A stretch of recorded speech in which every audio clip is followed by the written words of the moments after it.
All right. Um, I am joined by many times returning debate breakdown champ Rob Larson, who is an economics professor and the House economist at Current Affairs magazine. How are you doing tonight, Rob? I'm great, man. It's great to be here, and congratulations on your recent addition to the family. On what now? Your recent addition to the family. Your youngest book. Congratulations. I appreciate that.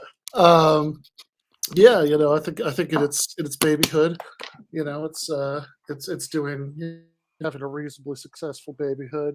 Good AppGar scores and Amazon sales ranks. So He's a genius. yeah, yeah. No, it was. I mean, it is actually funny because at every at every possible occasion I have told people, if you're, I'm also happy to like sell people a copy and sign it and stick it in the mail or whatever. But like if you're ordering it from somewhere, to order it from Red Emma's, which is a worker-owned bookstore in Baltimore that you can order books from online. But of course, that has not stopped me from neurotically checking the Amazon page.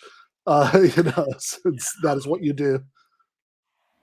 Yeah, they know exactly how to exploit our author, parental obsessiveness, and it definitely, like other algorithms, it works all too well. Yeah, no, it definitely does. So, but it's gotten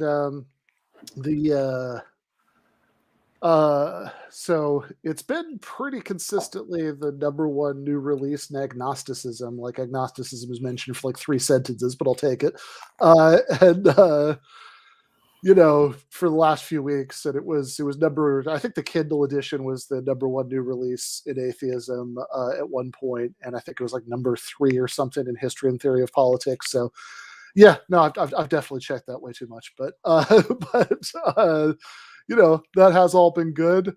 I should say too, I have some, I don't know when it's coming out, but signed off on the final edits today. I have a piece coming out in the Daily Beast sometime very soon about why I think that even hit like late Hitchens, Hitchens at his most politically flawed, would have abhorred the anti-CRT laws, since above everything else he cared about free speech, and also he, like, even post 9/11 Hitchens, like he supported reparations for slavery, so he certainly he certainly wouldn't have had any truck with any of that. Yeah, definitely. Yeah, people enjoy having very diluted ideas. Like even Christopher Hitchens would be abhorred by this. Well, it sounds like you never read anything he said because he supports all these ideas fundamentally. Yeah. So that sounds good. The Daily Beast, man, that's nice, much needed. Yeah, no, happy about that. This is funny. So since I did sort of tease this in the title that Mother Teresa comes up at one point of the debate, there is that. So that's how people generally remember it: lion, thieving Albanian dwarf. To be fair, I think he just said thieving Albanian dwarf was the actual quote. I think lion is apocryphal, but they twisted that innocent remark. Yeah, exactly. It was a very neutral remark about Mother Teresa. I know it's.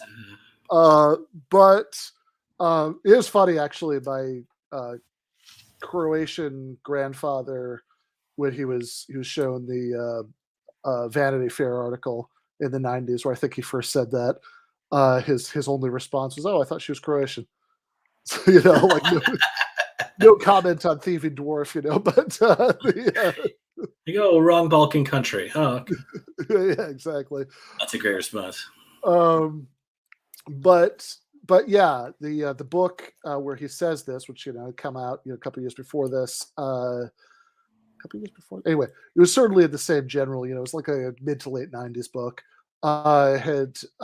Is certainly one of Hitchens's best titled books. It's The Missionary Position, Mother Teresa in Theory and Practice. Yeah, and it is really interesting. And one of the things I kind of said in the description for the breakdown for tonight, this debate is kind of an interesting transitional fossil in terms of Hitchens's evolution, since at least in terms of what's preserved on YouTube, There's not a lot of debates that are sort of about religion, even in the weird, ambiguous way that this one is. In like the '90s, right? Like you see, um, you know, like you see him doing a lot more debates and straightforwardly political topics, and so in some ways, like this is still the sort of '90s Hitchens, and in some ways you can see a lot of the sort of 2000s new atheist four horseman Hitchens there, but the book itself, right, the missionary position is really interesting in that regard because like there's a little bit of that like in that book, but not nearly as much as you'd think, given the topic. That there's a point where he debunks like there's this very credulous journalist Malcolm Muggeridge who Ah, uh, yes. yeah, who thought like there who was convinced that there was a miracle in Mother Teresa's home for the convalescent and home for the dying in Calcutta, and he kind of explains that, it's like, yeah, the footage turned out better than they thought it would, but that's really, the greater glory of Kodak. Like this, that's not especially miraculous, but he said it was bathed in divine light. But so that's like really the only thing in there that's kind of the preview of his later interest in that book. I mean, almost. I mean, like he talks a little bit about how she's the ally of the fundamentalist faction in the Vatican that was really opposed to ordaining women and this some birth control, this and that. But like those are like the complaints that like a progressive Catholic might make, and yeah, I mean, but that's really not the focus. Yeah, yeah, and we'll see in a moment when we get into it. But the book itself, like you get a lot more about Teresa, Teresa's mission, than in that missionary work that was done, and it's more substantive. Yeah, like it's been years since I saw it, back at the time in the '90s. But as I recall, it's not like mainly about religion and faith debunking and so on. And not that I'm necessarily against those things, Sure, but sure, that just sure, came sure. later, I guess. But that's not the main subject at all, right? I mean, like he he opens the book.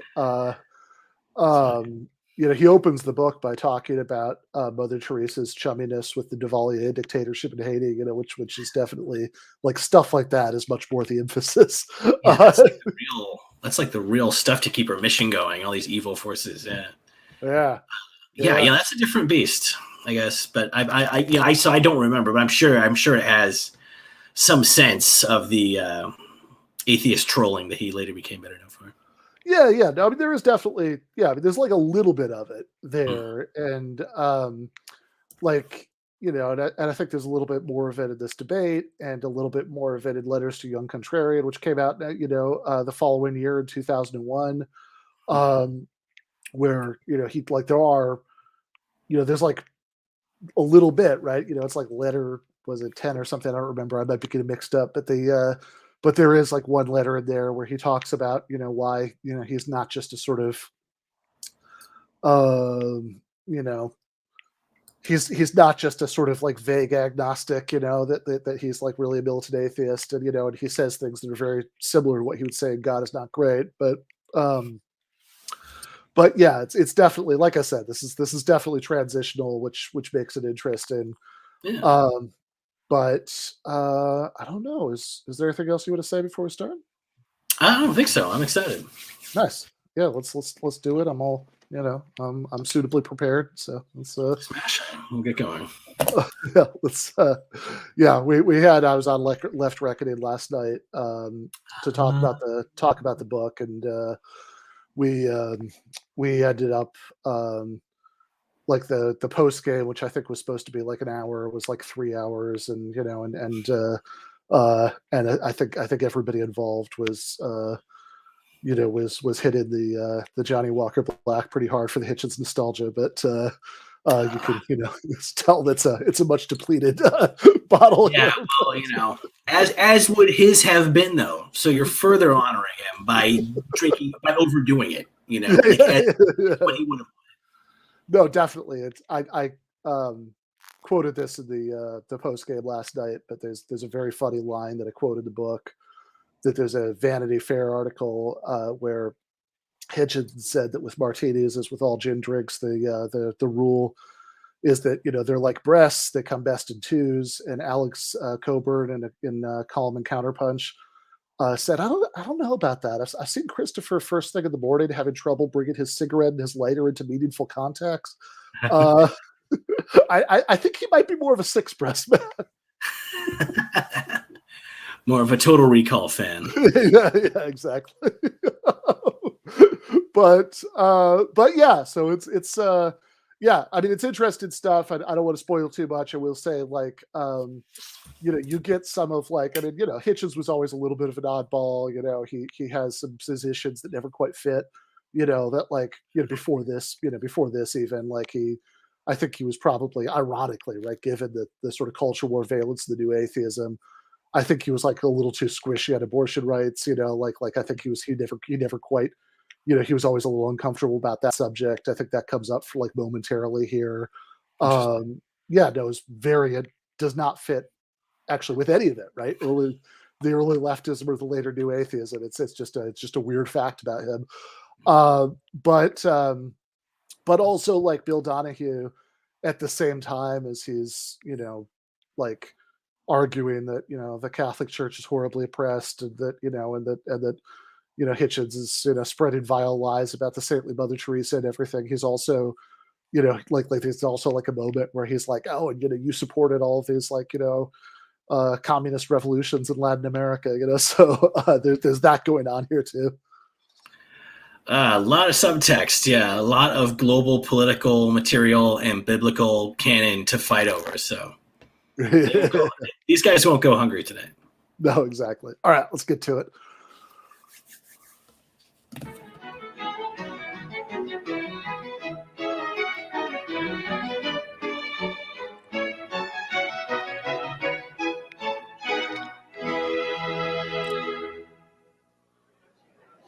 Christi Fidelis presents the Chesterton-Belloc Debates. And now, moderator for tonight's debate, the founder and director of Christi Fidelis, Father John Perricone. Well, let us begin. In the name of the Father, and of the Son, and of the Holy Spirit, amen. And direct, O Lord, we ask thee, all our actions by thy holy inspiration, and carry them on by thy assistance, that every prayer and work of ours may begin from thee, and through thee be brought to completion through the same Christ our Lord. Holy Mary, hope, seat of wisdom. In the Father, and of the Son, and of the Holy Spirit, amen. I would like to welcome you to Christi Fidelis' inaugural Chesterton-Belloc Debates. I am Father Perricone, the moderator of tonight's proceedings. Firstly, may I answer the question, why debates? Because debates are only natural for Catholics.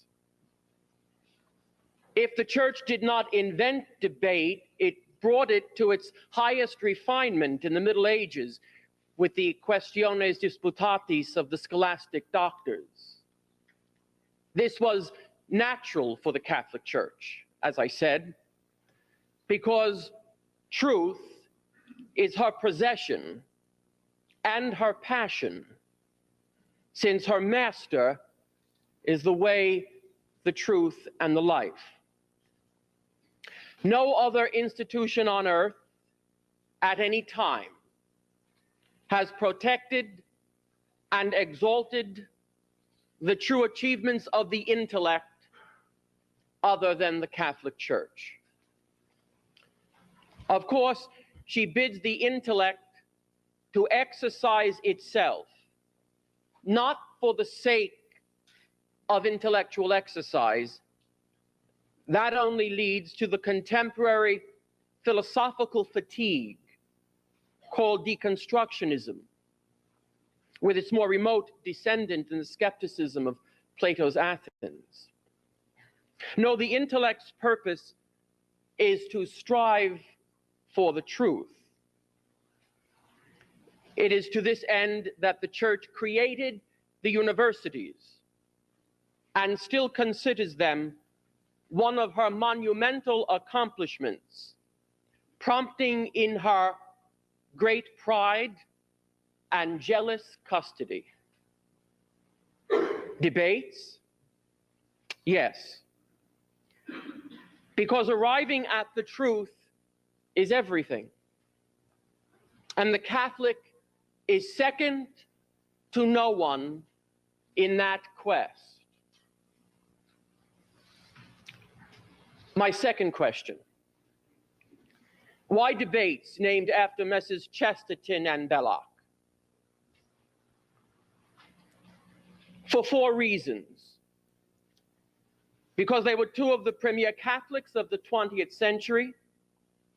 Second, they were 2 of the Church's most vigorous apologists.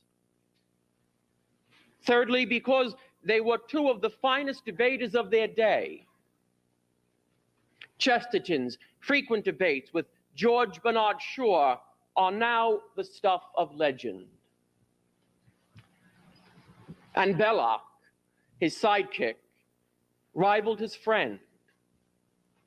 Listen to a student of Oxford at hearing Belloc debate as a student for the first time at Oxford Union. As he rose, men started up and began to leave the house. At his first sentence, they paused and looked at him and sat down again.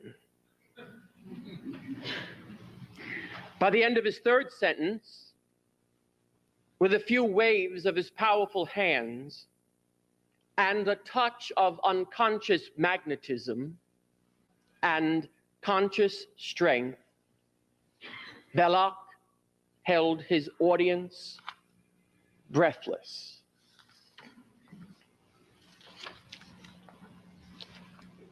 Together, GK and Hilaire were so formidable that their countrymen merely referred to this intellectual tag team as Chester Belloc. Yes, for those reasons, Christi Fidelis has named its debate series after those 2 Herculean Catholics. But there is a fourth. For all their consummate wielding of the English language and formidable oratorical skills, they were probably remembered as well for their civility, wit, and gentlemanly charm. In the tens of thousands of words launched in debate, you could not find one marked by acrimony or animus. This series will strive to imitate their high example as we attempt to let truth shine and great fun reign. The resolution of tonight's debate is: the American cultural elite is hostile to religion in general and Catholicism in particular. We remind you that audience reaction is not prohibited.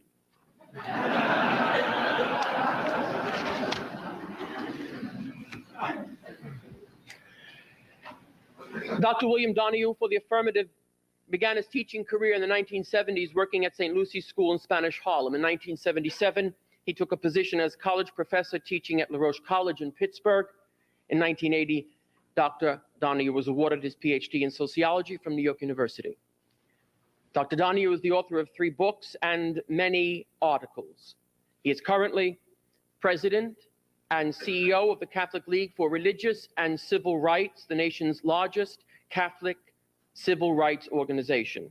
He is the publisher of the Catholic League journal, Catalyst.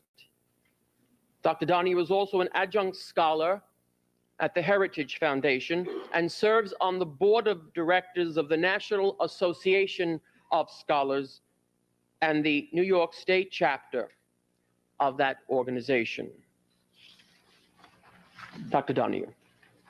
Thank you.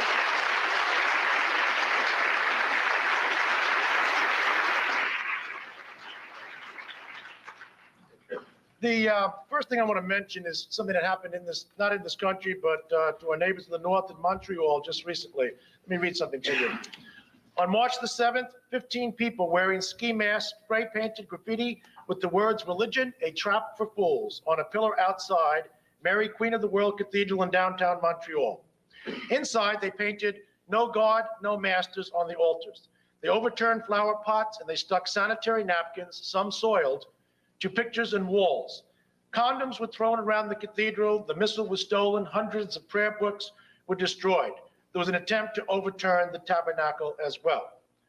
Not one U.S. newspaper reported on this outbreak of fascism in Montreal, though the New York Times did run a story the day before on the controversy in Quebec over whether Pokemon cards should be issued in French.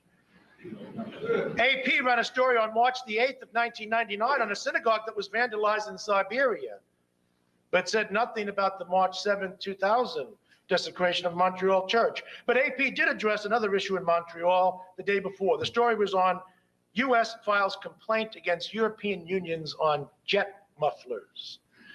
Now, why is it that the media seem to have such little interest in what's going on regarding the feminist fascist that exists in Montreal?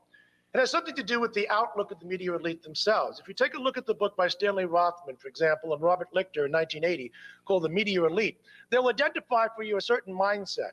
When it comes to adultery, for example, the majority of the media elite in this country have no problem with it. When it comes to homosexuality, no problem. 96% in favor of abortion right through term. I can go right down the list, but let me let you know, people, that this study has also been replicated more recently. And in the year 2000, we're going to see the study by Rothman and Amy Black, which pretty much shows the same picture. Basically this, the media elite are fundamentally out of step with the thinking of most Americans. Certainly when it comes to the question of religion, they are way out of step. For example, 94% of American people believe in God. And with the media, the figure is below 50%. 70% of the Americans attend synagogue or church or mosque weekly, but that is not true, certainly with the people in the media elite, it's something like around 5 or 10%. There's been a later work which I'd advise you to take a look at too, Anti-Catholicism in American Culture. The editor is Bob Lockwood, the research director of the Catholic League. He draws on the survey of Robert Lichter, again, one of the top statisticians in the country. And what have they found out? Lichter studied ABC, CBS, NBC, Time, Newsweek, U.S. News and World Report, the New York Times, Washington Post, USA Today. Here's the central finding just published. 90% of the news reports on the Catholic Church are critical of the Catholic Church. 90% are critical of the ecumenical efforts of the Catholic Church. The number one source of controversy, women within the Catholic Church, the role of women. You know, I thought there was something about house rules which people came to expect. In other words, you know, if you don't like a particular religion, you don't have to join it or you can quit. But there seems to be a kind of a voyeuristic interest on the part of some people in the media in looking into my church to manipulate its teachings. We saw this more recently with the Kansas City Star asking Catholic priests about their sex lives. Could you imagine asking imams whether or not you're having sex during the day during Ramadan? Could you imagine them asking rabbis who are Orthodox what kind of practices they're engaged in? I don't think you'd find that. For that matter, the New York Times, which has a particular fixation with my church and how it runs its internal affairs, when it comes to its own problems, reacts very differently. For example, on November the 29th, the New York Times summarily fired about 30 people. Why did they do that? They said they were engaged in certain email violations. They have every right to do that. When reporters asked the New York Times, could you explain why these people were fired? The woman answered, this is an internal matter. Well, you know what? We have internal matters too, and it's none of the business of the media to be prying in here. Other media, which are particularly offensive, in terms of weeklies, I would say, at least from my reading of it, Time Magazine. Clearly, we have our file on them much worse than anything Newsweek or U.S. News and World Report. In terms of pseudo-intellectual journals, I would say probably the greatest offense in the country would be The Nation magazine. Now,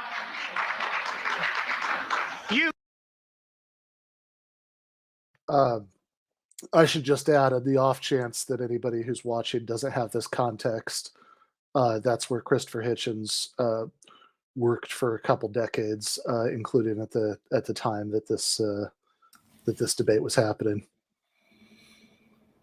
Yeah, that's a pretty cute little shot across the bow there. We'll see.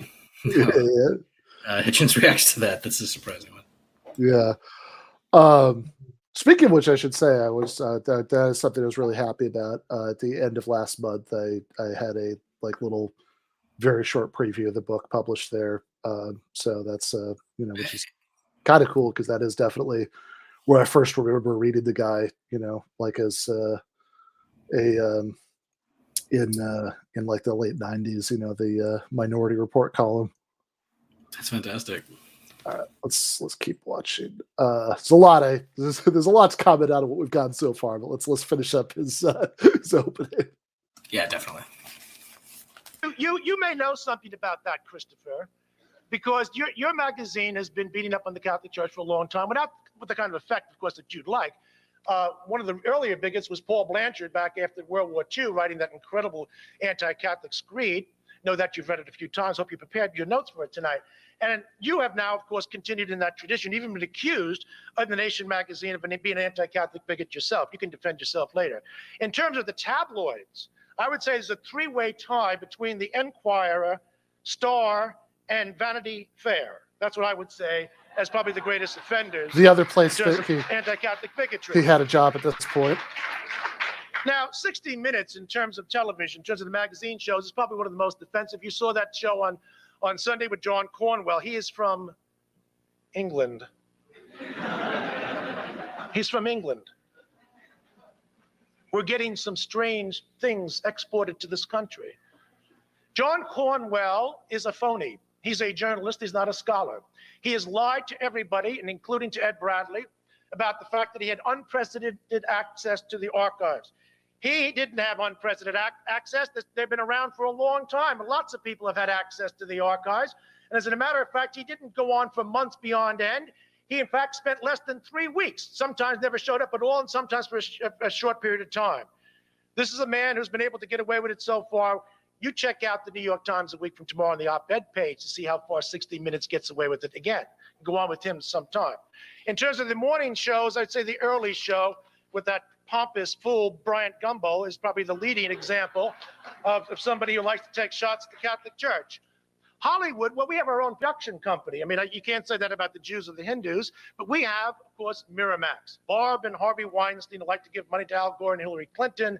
They gave us the movie Priest. Now, could you imagine a movie called Rabbis?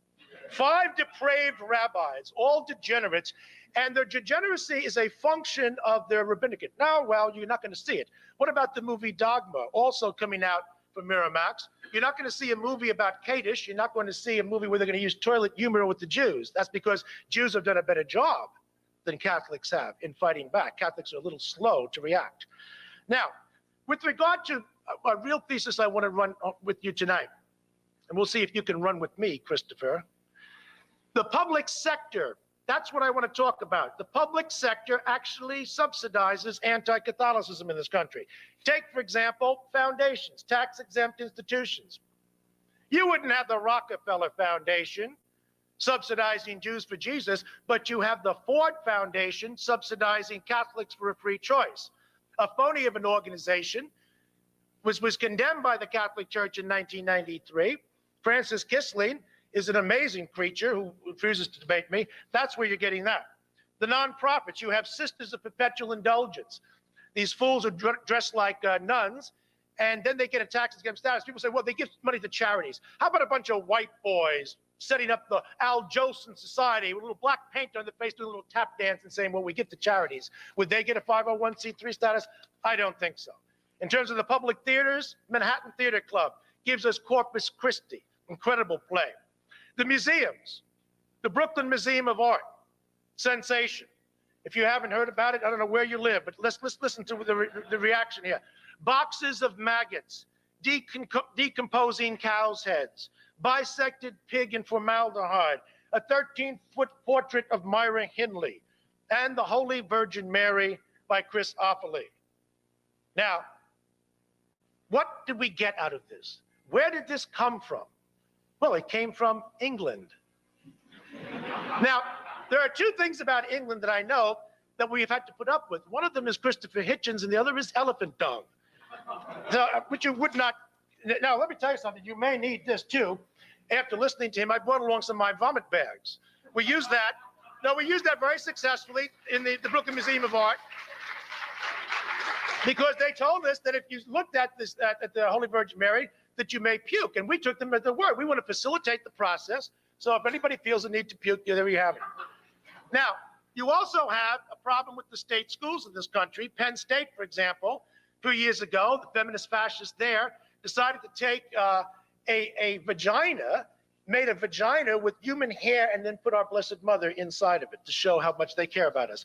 At Hunter College, another state-supported institution, you had Condom Jesus, and at SUNY New Paltz, the same kind of outrage.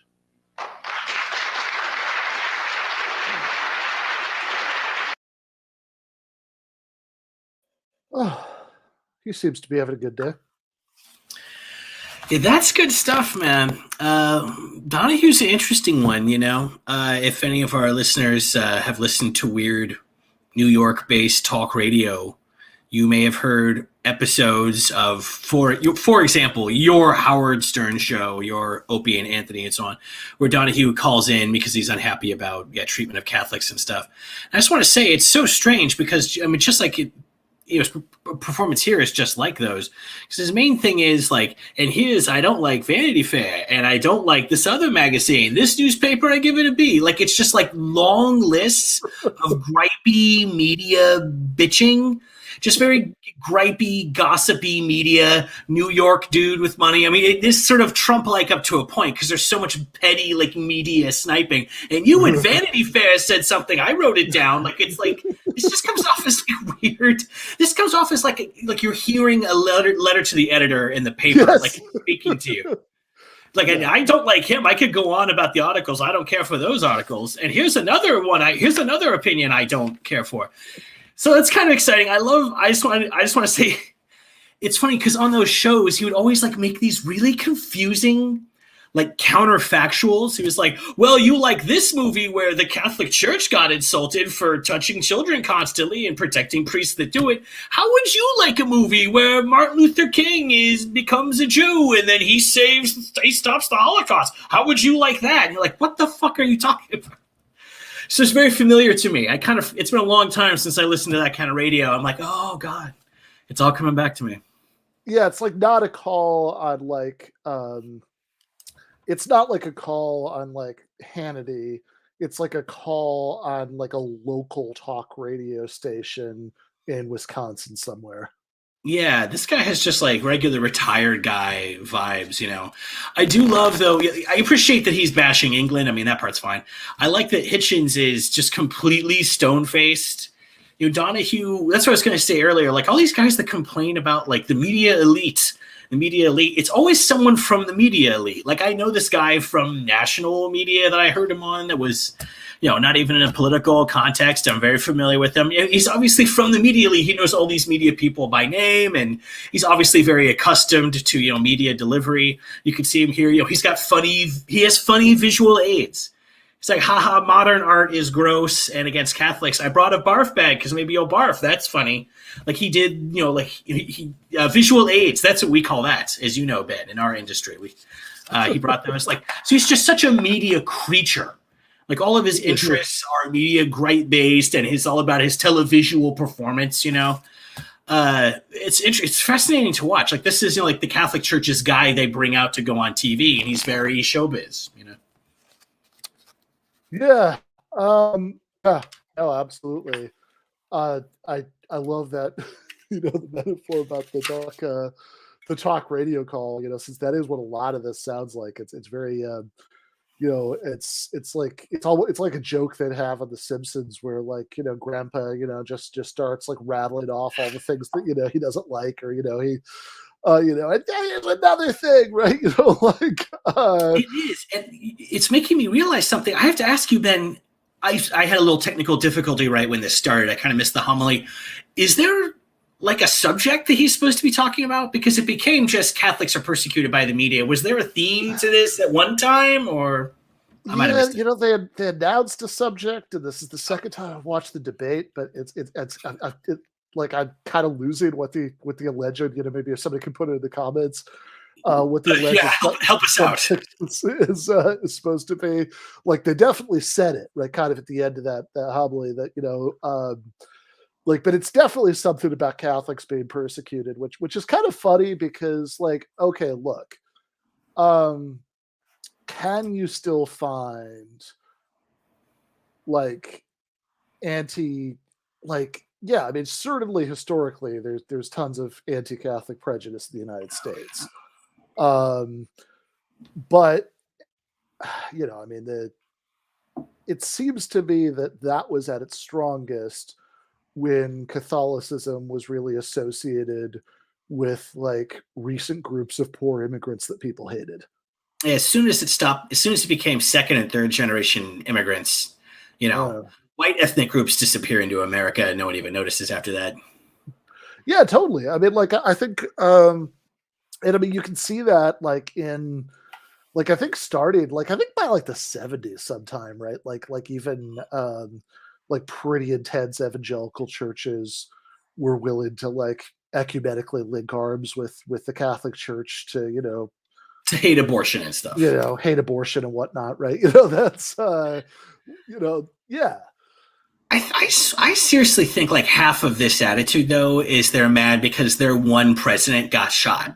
If Kennedy if he had served a whole term, I seriously think half of that Catholic persecution complex paranoia would be gone. Maybe now with Biden, maybe that'll be a salve. I bet he doesn't get shot, so that'll be good. Yeah, I mean, it is kind of funny that I don't know off the top of my head. My guess is that Bill Donohue is not a Biden fan, but yeah, which is funny because, like, okay, I mean, I don't think Biden is like the most devout Catholic ever, but like he's got to be a better Catholic than JFK was. Yeah.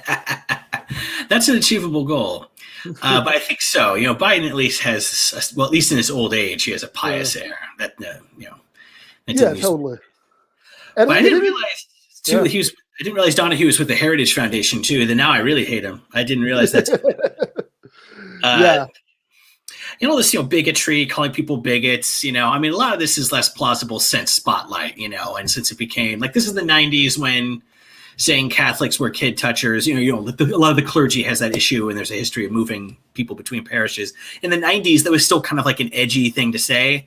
Like in the 2000s, I think that became pretty mainstream. Like I doubt a current Catholic church public defender would make exactly the same claims that we're being persecuted. You wouldn't do this to the Jews. Well, the Jews don't have like a huge global problem with moving rabbis between synagogues for kid touching because they don't have the crazy restrictions you Catholics put on your clergy. I mean, no expert on Judaism, I know that they don't require all this crazy celibacy. Maybe that's why you're getting picked on, because you have a policy that drives your staff insane. Perhaps. Yeah, right. I mean, like, it is... I mean, like, there are tons of honorable and admirable people who've been Catholic priests, but also I don't think it's like a crazy, the Barragans, or, like, we could go on, right? But like, oh, yeah, man. But I don't think it's a coincidence. Like, this will be the most anti-Catholic comment I make tonight, and like, it's really a, but I really think this is a solvable problem, right? The church could just slightly change its policies and, I don't think it's a coincidence that you seem to have such a problem with pedophilia in an institution that like on the sort of help wanted sign at the door says must not have a publicly disclosable sex life. Yeah, exactly. At least keep your girlfriend closeted. And people don't like that for a long time. It is amazing. Yeah, you guys have this unique, weird policy that most other churches don't have. And you have this really conspicuous related issue that has totally like eclipsed your global reputation among so many people. It's, I guess I'm sure we'll have plenty of opportunity to trash the Catholic Church as this continues, but I'm very excited. Yeah, I mean, people like, the effect of having that particular health wanted side is to make, the priesthood a bit of a magnet for people who, for one reason or another, don't have the kind of, sex lives that they can publicly disclose. Now, in a great many cases, that's just meant like being gay, especially at a time when the, culture in general was much more homophobic. But like also stuff that, like, but also, also pedophilia, right? I mean, like this is also gonna be, gravitate towards that, and this is a very strange, like, I mean, it's also weird because it's like, as I understand it, I mean, I might be getting this wrong. I mean, don't quote me on this, but like, wasn't it like several hundred years into church history before they instituted this policy? As I recall, yeah, I am no expert on this. I was recently given a book on the early church, and I look forward to reading it one day. But this is my understanding is just that it was a relatively recent practice, like post St. Augustine and everything. So, into the history of the church, it got added. And again, all the crazy Protestants that have broken off, don't observe it. I don't know. Well, a few of them do. I don't know about the Orthodox and stuff. But I think the Eastern Orthodox churches don't actually. even they have more practical sense. I don't know. But this, I'm actually 99% sure that's true, because I believe that the only kinds of Catholic priests who have a special exemption so they can get married there are like certain places that were Orthodox and were kind of like reconquered by Catholic powers, and then like weird. Yeah, okay. Sort of reintegrated. Yeah, reintegrated, so they're like quasi-Orthodox, version, like local versions of the Catholic Church, and they get like a special pass so the priest can get married. You can have a wife. All right. You can have like 5, but no one else can have any. This is such a strange thing to insist on. It's amazing too. I mean, I don't want to go on and on about the church, but I'm always amazed. Yeah. Like in Latin America, they get surveyed, like the population gets surveyed, and they've said, like big majorities have said for years, we wish the church would accept birth control. We would like to use condoms to control our giant crazy families a little bit better and have a little more planning in our family economic trajectory. I wish, like huge majorities are like, I wish the church would do that. And the bishops go like, yeah. It's just strange to me. Like, why don't you guys just decide that you can do it? Like it's your church, right? No, it's not their church. Yeah, no, for sure. And yeah, I think, okay, so Ian says in the comments that celibacy wasn't enforced until the 1200s in the West. So I guess like maybe that was like maybe it was like, maybe it's like the masks at the university where I was recently teaching, where you're allowed to encourage it but not require it in class. Interesting. And Ian says bishops. Eastern Orthodox require bishops to be celibate but not priests.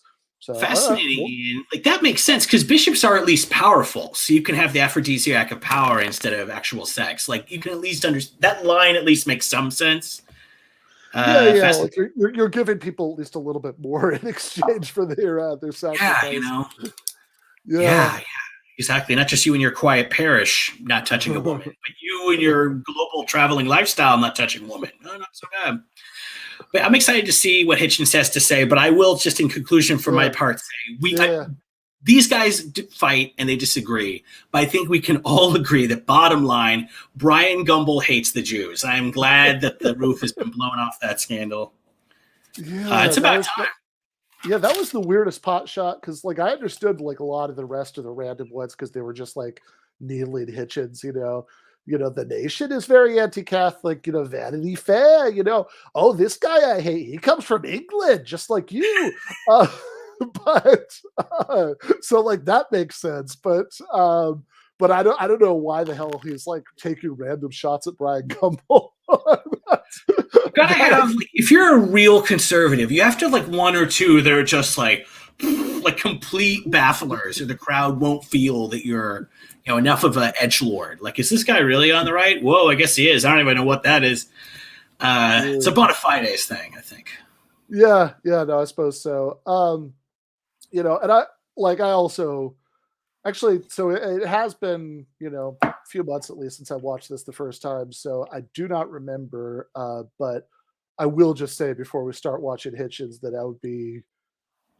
it's possible he's not going to make this point. I think like late 2000s Hitchens would definitely make this point in response to what Donohue just said. That all the stuff about how, hey, if you don't like the rules of the club, you can just leave. It's like, yeah, that's kind of a historically recent development. Yeah, I bet a lot of those Irish single mother teenagers who had to give up their child to the church because their entire family and every human they know in town is filled with contempt for them for having dirty sex lust. I'm sure they felt like, well, I could take or leave it at any time, though. Sure, I could just everything I've ever known and everybody I've ever met, leave with nothing for a giant city and end up working in the glamorous prostitution industries. So I'm sure that that's a great point. I bet, I doubt he'll leave that one on the floor. Yeah, well, I mean, for that matter, like, I mean, we're going to talk about Ireland. I mean, divorce, wasn't allowed in Ireland until like shockingly recently, right? Because of the church's, opposition, right? You could be separated, but but like good luck getting a legal divorce. I mean, I think I might be wrong about this. I didn't, somebody could look it up. But yes, when did they allow it, nerds? Tell us in the comments. Yeah. And certainly, certainly they've made like incredibly rapid progress since then. I mean, like they have, Yeah, wow. I mean, like gay marriage is legal in Ireland now, right? That's which, and not only legal, but access, incredible. Yeah, but like the fact that these things happen by not by courts but by popular referendums. Yes, not some court going, okay, yeah, it's like actual popular polls and everything. Yeah, that's actually a great point. Yeah, it is fascinating. Yeah, no, it's it's fantastic. But anyway, yeah, but yes, certainly the Magdalene example that you're talking about, and also laundries and and I mean, right? I mean, like whatever. I mean, you can play the classics here. Galileo. I don't think was under the impression that if he. God, they must just when you have this job, you must be like, oh, he brought him up. Like they must be just count down until someone goes and Galileo. Like they must hate that.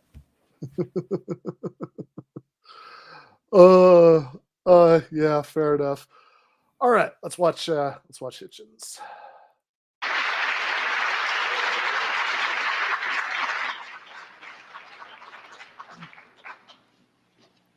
Mr. Christopher Hitchens, for the negative, was born in 1949 in Portsmouth, England, and received a degree in philosophy, politics, and economics from Balliol College in Oxford in 1970. Mr. Hitchens writes a bi-weekly column, Minority Report, for The Nation magazine.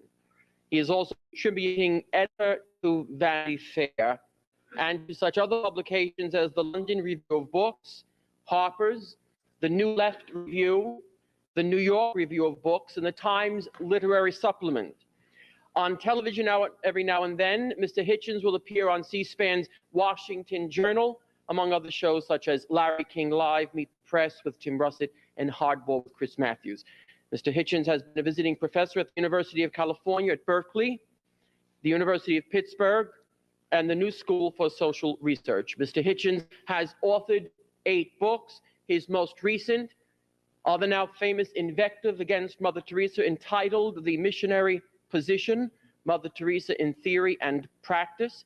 And in the last year, his book on the current president, No One Left to Lie to, The Triangulations of William Jefferson Clinton. Of course, this work won him the ire of some of his Beltway fellow travelers, but won him kudos among folks like us.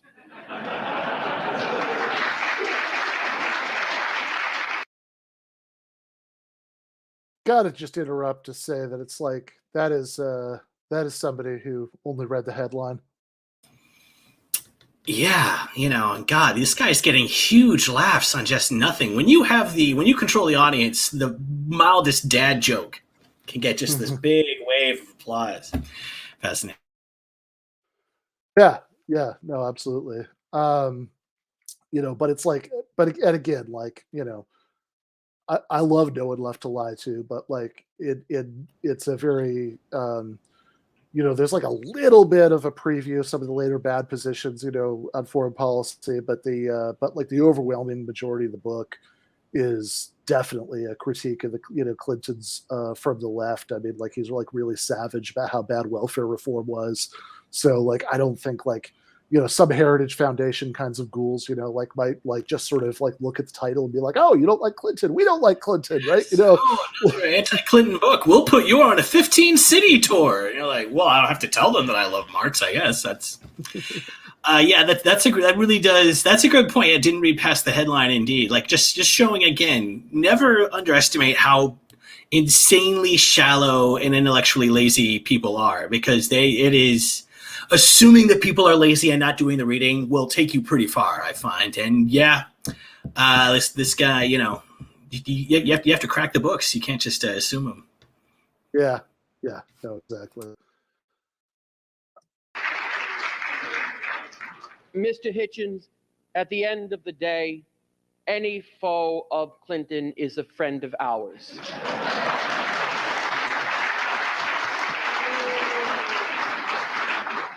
Mr. Hitchens.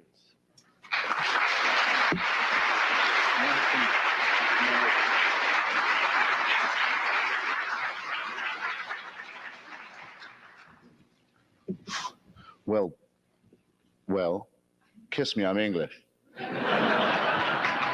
Thank you, Father, at least for your generosity and fraternity, and also for giving me, in what you just said, that any foe of this revolting president is a friend of yours or Mr. Donahue's, another proposition to rebut.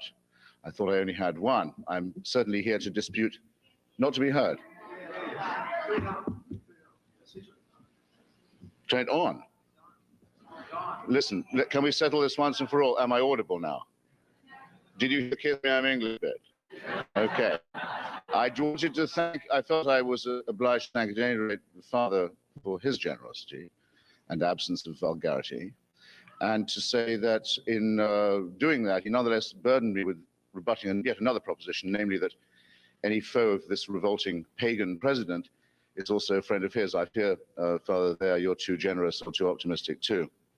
I'm in a fortunate position, though, in rebutting this motion, in believing both that it is not true that the American intellectual and cultural elite is biased against religion, let alone against Holy Mother Church, but in wishing and hoping that it were true. So I should either have half the time or perhaps double the time for my task. I am also an admirer, especially of the poetry of both Hilaire Belloc and G.K. Chesterton. Of Catholic writers, my favorite is Evelyn Waugh. Of atheist writers, my favorite is P.G. Wodehouse, of whom Evelyn Waugh was a great fan.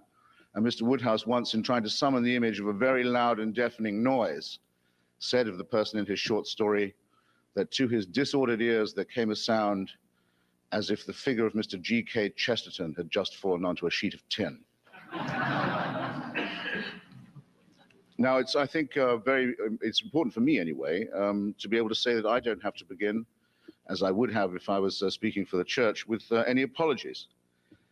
We don't have a lot to apologize for. It wasn't we who framed Galileo. It wasn't we who said God did the Crusades. It wasn't we who mounted the Inquisition. It wasn't we who sponsored Pavlich, Salazar, Mussolini, Dollfuss, Hitler, Vichy, Franco, and the rest of it.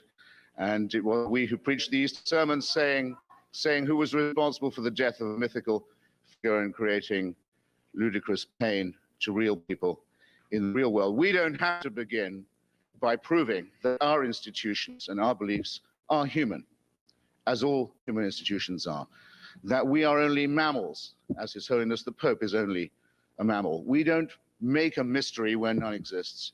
We say that we face the heavens and we find them empty, and that some of us, at any rate, are not alarmed to find this emptiness, and would be more alarmed to find the heavens full of permanent supervision and invigilation, and that an ethical life may be led by someone with no supernatural means of support, without the fear, if it is a fear, or the hope, if it is a hope, of celestial invigilation. America is actually the country to which people came in the most of a hurry to try and find if that life could really be lived as a society. Some of them came to practice their religion freely. Many came to escape from persecution by other religions. Some came to be free from religion altogether. And that's why the Constitution is godless and doesn't mention the word, though it was not written by atheists. It was written by democratic theists and secularists. And that's why the meeting at Philadelphia, which decided these matters and decides them still for us, was a godless one, if not an atheist one. And that's why I think modern America should be a lot more anti-religious than it is, should pay less respect, make much less reverence to religion than its mass media, to which I'm coming presently, do. Read one page of Stephen Hawking about the event horizon, about the possibility that we will soon know not where the universe originated, but where it has tended, and the event horizon to which we may all be headed. There is more to inspire awe in one page of Stephen Hawking than in any of the fantasies of Tertullian, imagining that he could go to the window of heaven when he was promoted there and look down for his consolation on the torments of the damned. There's much more to be awe-inspired by in a page of Hawking than any number of burning bushes or other such myths. Now, it could be, and this part of the motion I think I might have to admit for debate purposes, that when religion is attacked in this country, that the Catholic Church comes in for a little more than its fair share. I may say I probably contributed somewhat to that, and I'm not ashamed of my part in it. But doesn't the Catholic Church make rather large claims for itself? The Catholic Church claims to hold the keys of Peter. The Holy Father claims to have that power and to be the vicar of Christ upon earth. It is said that only through this means and this approach can redemption be achieved. These are large claims for a human and fallible and political and bureaucratic institution to be making for itself in the age of Hawking.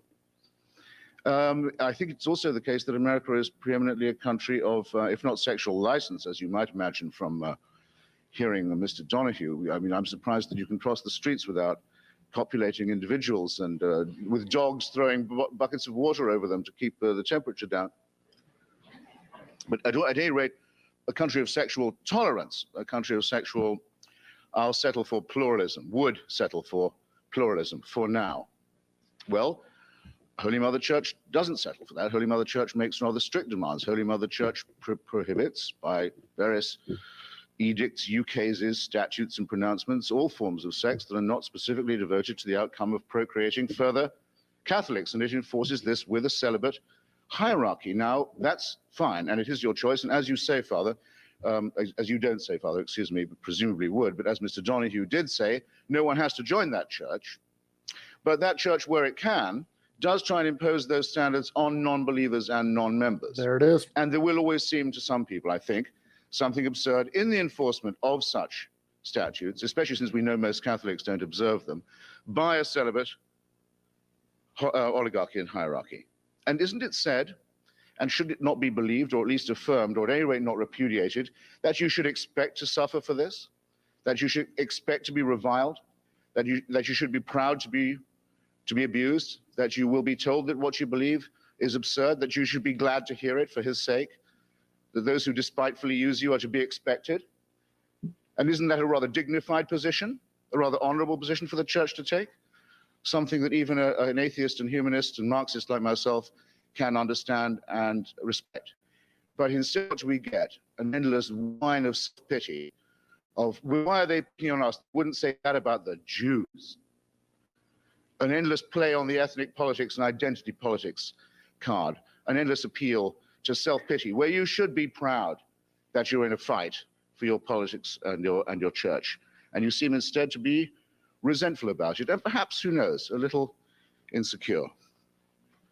However, for the main part of it, you only have to open a paper to see the exaggerated deference paid to every utterance of His Holiness the Pope, wherever he goes, and the extraordinary deference shown to him whenever he visits these shores and decides to grace us with his presence.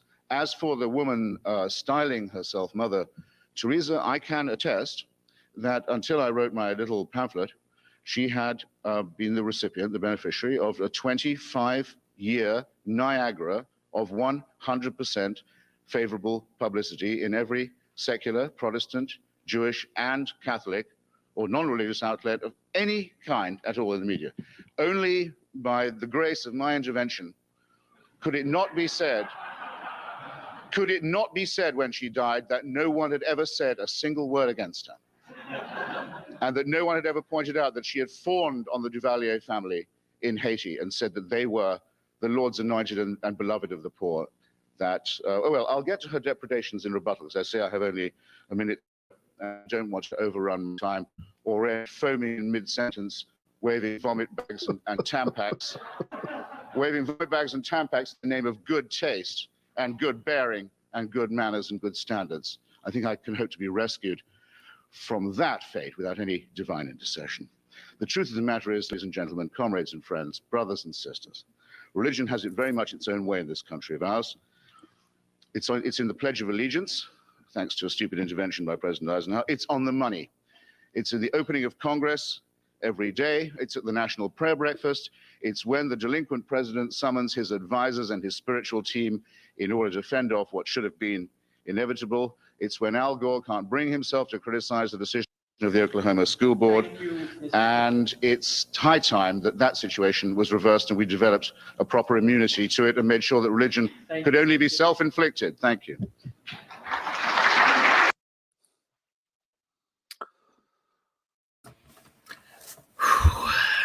I'm glad that's not me debating Christopher Hitchens. That's the French say formidable. That's Yeah, no, that ending was particularly, like, basically everything from Mother Teresa onwards.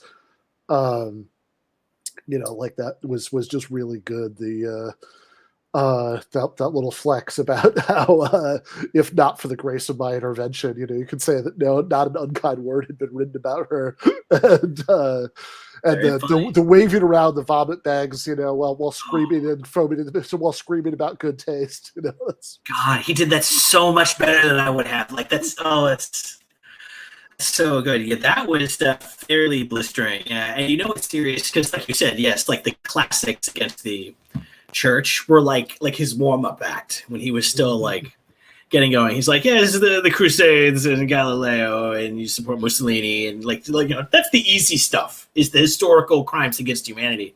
It's, that shows that how much ammo they have. And they'll actually, come to think of it, I mean at least we're going quickly there, at least as far as I took notes. I didn't see anything on that about anything in that about kid touching at all, which is a surprise. Again, this was back before this was a mainstream thing there. It's mostly all about, it's evil. Yeah, being a powerful institution that claims to speak from Jesus. It's classic shit, man. Like just one blow after another. Yeah, I think it's because it's 2000. There's actually a clip you can find on YouTube of Hitchens and Donohue going at each other, like on Fox News, I think, in like the late 2000s about pedophilia scandals. But fair enough. But yeah, I think in 2000 this was not really on most people's radar that much. I actually think, if I'm remembering right, even like Richard Dawkins, like in his first public comment on it, when like it first started to come up, was like, well, to be fair, I don't know if it's really that much more common, the Catholic Church than, other institutions. And then like the next like 20,000 cases came out, and I think everybody was like, oh wow, this really does seem to be pretty common. Yeah. After a while, it just became an overwhelming thing. That was pretty smashing, man. And he just prefers reading Hawking's, and he just refers to how inspiring that is. I like that he doesn't really. He says the event horizon, couldn't we see it? Who knows? Like it's a pretty light dusting of like science reference there. But I think you get the point still just from that, and holding that up against. Why should we get criticized? Well, you're a big institution that gets lots of gets people give you the benefit of the doubt because so many people are. You have a knee-jerk loyalty to your institution there. And so that comes through in the press, which doesn't want to beat up its circulation numbers by pissing off Catholics, by shitting on the Pope, It's just simple enough, but man, it comes off so well. I just noticed how almost all of it, he says like as question. It's all just that, is that Socratic? I don't know, just that, like, and isn't it true, aren't you giant and powerful? And isn't it therefore not surprising that you get lots of deference? And shouldn't you then be so embarrassed? Like, just very fucking... So practiced, so smooth. Accent is easy money in the States. No, this is very true. I think that Hitchens' good arguments get a better hearing, and when he's not making sense, he gets a pass, because of the accent and boozy Oxbridge, kind of speech pattern that he has. Because like Americans, we enjoy listening to that so much, that so weird, but it's I totally, we all do. I know I do. It's science can't explain it, but science can enjoy it when they talk. Yeah, no, exactly.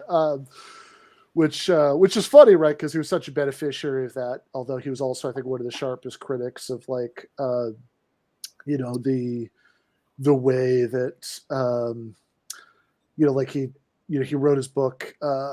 He had a book that came out in 1996 called Blood, Class, and Empire, where there's a Anglo-American ironies where I don't remember whether he uses this line in the book itself, but like definitely, at least in the interviews about the book, he has a nice line about how part of his agenda in writing it is that, he hates what Anglophile means in the U.S. and what pro-American means in the U.K. So he says, being an Anglophile in the U.S. always means that you like the monarchy and masterpiece theater and country houses and all that shit. And being pro-American in the UK always means, I think his line was, you want our boys at MI5 to be the best friends of the lads at Langley. Whereas like it would be a much better world if Anglophile meant that you liked the National Health Service. Yeah. And pro-American meant that you thought the UK should copy the Freedom of Information Act.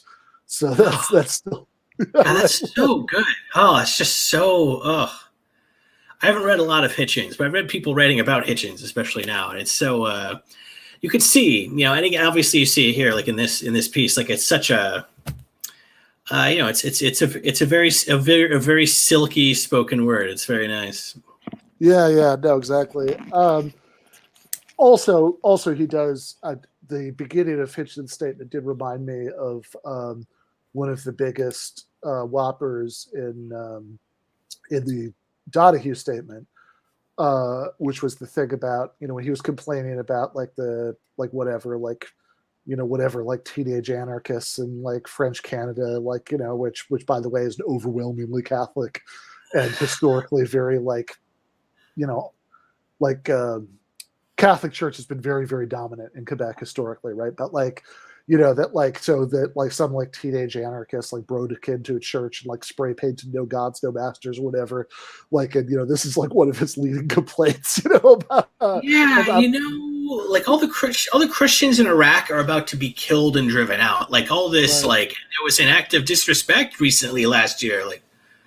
You're slightly better than that. Every kind of institution gets petty, vandalism. That's, if that's the problem, then water treatment plants are under attack, and they're not. You're exaggerating it because you're a media entity. I'm excited to see now, how Donohue responds to all of this. But he's such a I don't know. Every time I've seen him in media before, he's just such a slippery, grimy media entity. And so it's well, I'm sure you don't like the Catholic. You must love this. You must love Saddam Hussein because he hates Catholics. It's always the weakest, but it's for TV. So there's no standards. You can say anything you can think of. Totally. And it is funny too, right? Because the Catholic Church has produced so many intellectually sophisticated, smooth reactionary weirdos. And Donohue is just such a low rent iteration of that, it's it's oh, I see when they beat up on the Catholics, that's okay, that's all he's doing. But in Donohue's opening statement, he says, he has that line when he's talking about the church desecration of Montreal about feminist fascists, and it's I gotta say whatever you want to say about whatever you want to say about the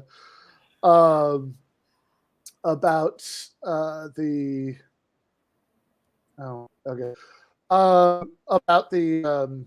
whatever you want to say about fascism, I think historically it's not been especially feminist. Yeah, they like women in the home and the family and the demographic growth and the mother's cross. I think was if you were a German mother in the 30s, you could get a little subsidy. Good girl, and a special medal if you had 6 or 7 kids. But you're right. Yeah, I love what you said too, though, about Donohue. Though you just made me think about that because it's like, he's such a relatively low rent. He's like the TV guy that they push out in front of camera with a big ringmaster hat to like he's their like low rent spin doctor. Like that like the other big time senior Catholic figures, their nice offices and they're reading and they're writing for Catholic journals. Like they must be like, oh God, Donohue, shut up, push him out, pull his string out. They must hate him. I assume it's like Goebbels and the other Nazis all hate his guts. Yeah, no, yeah, exactly. Yeah, but yeah, like the whole like Kinder Kirche Cooke, right? Children, church, and cooking. Is the the Nazi Party slogan about the rule of women. It's not that feminist sounding. No, not really. I mean, No. I'm not an expert, but I don't know if the late bell hooks would have celebrated. Yeah, exactly. Like, this is a pretty patriarchal ideology, and very like unashamedly so.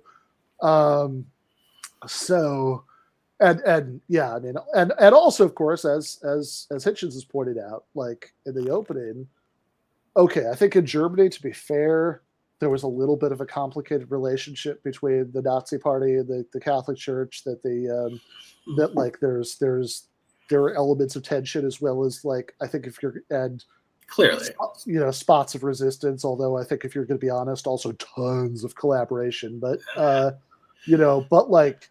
Whatever, it's a mixed bag. Like, as Hitchens has pointed out in his open statement, there are a lot of countries in the 30s where the relationship between the church and fascism was not at all a mixed bag.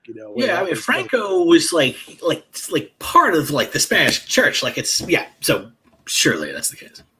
Yeah, no, exactly. Like, yeah, I mean, like Spain, Italy, right? They're where they invented the word fascism. There's literally no distance between Rome and the church. Right. That's where it is. Yeah, exactly. And actually, when Mussolini came to power, I think he actually granted the Vatican like extra land and autonomy that they didn't have. That's right. I kind of forgot about that, but I remember that. That's like the origin of like the Vatican City as a sovereign entity in frigging Metro Rome. That's right. I forgot about that. Yeah, Mussolini. During Catholic fascist church, Jesus Christ. So exactly. This is pretty brutal. I don't know what Donohue can do. I mean, spin a bunch of smoke. I imagine, but I will say, like, bottom line, like that was that's a well structured bit there because that even does get to such a strong conclusion. It's religion in the public sphere. We open Congress with it. It's in the Pledge of Allegiance. It's on the money. That's what I always say to my students. Like, it's on the fucking money. What is more important to us than we put on the fucking bills? Yeah, big old pray for Jesus. So I mean, surely in America of all countries, you can tell what we care about the most by seeing what we put on the money. I mean, come on, I'm just saying, like, you guys are the one who love it so much. So like, let's just let this value statement of yours speak for itself. Yeah. Yeah. Yeah. No, exactly. So I think, and also I did like the fact that Hitchens pointed out that that under God was not in the original Pledge of Allegiance. That was Eisenhower. Or the National Pledge either, or motto, or whatever it is, Yeah. Or the National Seal, I guess that's what it is. Yeah, like that was like that was to differentiate us from the godless communists in the 50s.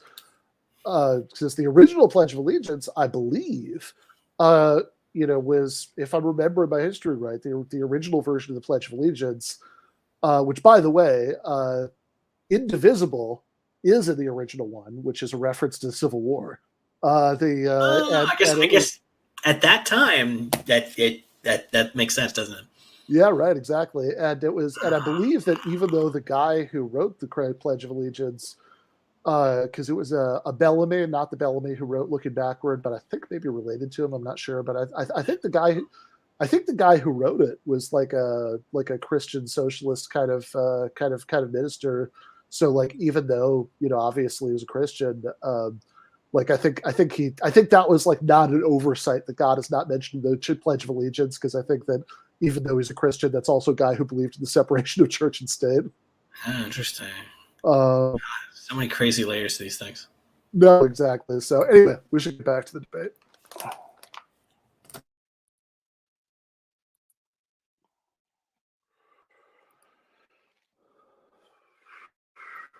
You will now question Mr. Hitchens for 4 minutes. I think I know why you don't like Mother Teresa, but I think you really should be man enough to tell the audience some of your more despicable comments. So since you weren't, I'll do it for you. These are Christopher Hitchens' words. Mother Teresa, in regard to her opposition to abortion, he said, quote, "It sounds grotesque when uttered by an elderly virgin." She has also been regarded as a presumable virgin, and you've also referred to as an elderly virgins terrified of sex should not tell the rest of us how to live our sex lives. So that's really the kind of individual you are, Christopher. So don't give me the stuff about Duvalier. Now, why is she such a threat to you? All right. You see, both Christopher Hitchens and Mother Teresa had one thing in common. They both professed to have something in common with regard to the poor. They both said they were concerned about the poor. Unlike Mr. Hitchens, Mother Teresa actually did something about the poor. So she... Well, what's bothering him is that here's a woman engaged in private philanthropy, grounded in their Catholic tradition, and you, sir, you want state socialism. That is why she terrifies you, and she continues to terrify you. You want coercion, and Mother Teresa, of course, chose altruism. You know, if you're going to write a book, too, you really have to do it in a scholarly fashion. For example, this is a scholarly work. This is a book which I wrote, okay? This is a piece of trash. This is a book which you wrote. Now, why would I say that? This is the Mother Teresa book, not because of the content. He has the freedom of speech. When you write a book, if you're going to be taken seriously, it's always helpful to have an index, okay? You don't have any index. Yours is 8.5 by 5.5, 98 pages. But more importantly, there's something called footnotes, which go at the foot of the page, or endnotes, which go at the end of the chapter. If you take a look at my book, you have 1,060 attributions. It's called evidence, Christopher, and we open up your book and we don't find any. Now that, you see, if you were one of my undergraduate students, that would have to merit an F. I'm sorry. It doesn't carry any weight. Man, really feel for Hitchens in this, because that sounds like somebody ragging on zero books. Yes, I regret my lack of an index. You had to insist on one to get one, and I forgot. It's my fault in a way, but yeah, that is a better thing. I do hate it when books don't have indexes. But but he just gave it. We should let him finish, I guess.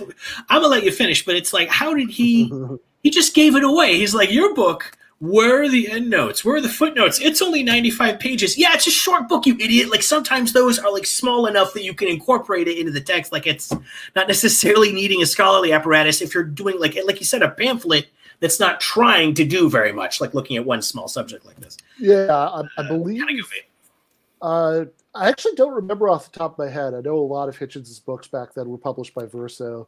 I don't know if the Missionary Position was or not, but yeah, that is, what he's describing is all the stuff that people complain about when they complain about zero books titles. It's like, it's, yes. It's too short. It's, it doesn't have, this or that element to it. It's like, yeah, these are supposed to be like short, punchy books. That's, that's capitalist realism against the web. That's what they specialize in. It's not a bad thing. Anyway, all right.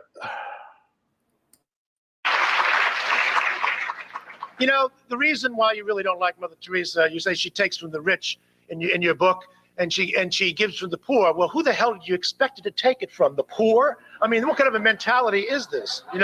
She visits dictatorships. So does the Red Cross. And what do you have against dictatorships anyhow, sir? You have been in love with the Marxists all over Latin America.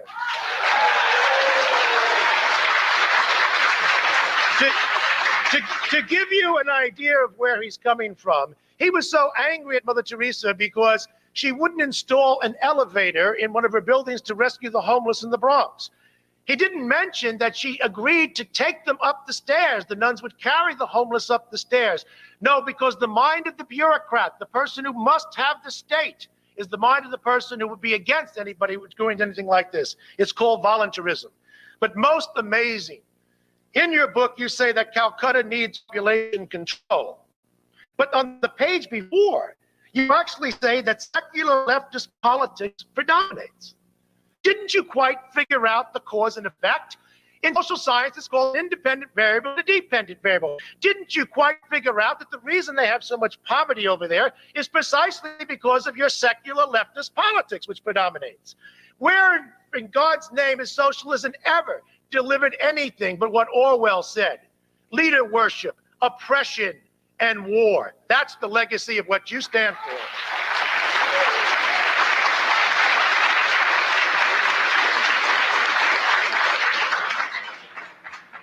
Thank you, Dr. Donohue. Mr. Hitchens will now question Dr. Donohue for 4 minutes. Oh, I see. I didn't want it to be. I thought that was a question. Can questions take that form? If questions can take that form, I can question Mr. Donohue for longer than 4 minutes, believe you me. I think I'm obliged, am I not, to reply to what was just said of me? Would be unmanly, to borrow a term from Dr. Donohue, not to do so. Well, it's hardly to convict me of skulking to say you don't have the nerve to say what you then quote from my own book as having said. So that's my first point. I mean, I suppose I do hide behind my own publication and my own byline. If I didn't quote myself, I at least didn't repeat your error, sir, of solipsism. But I can't have it said of even of the Red Cross, which I hold no brief, that they take money from dictators. I'm sorry, the Red Cross does not go to dictators and ask for money.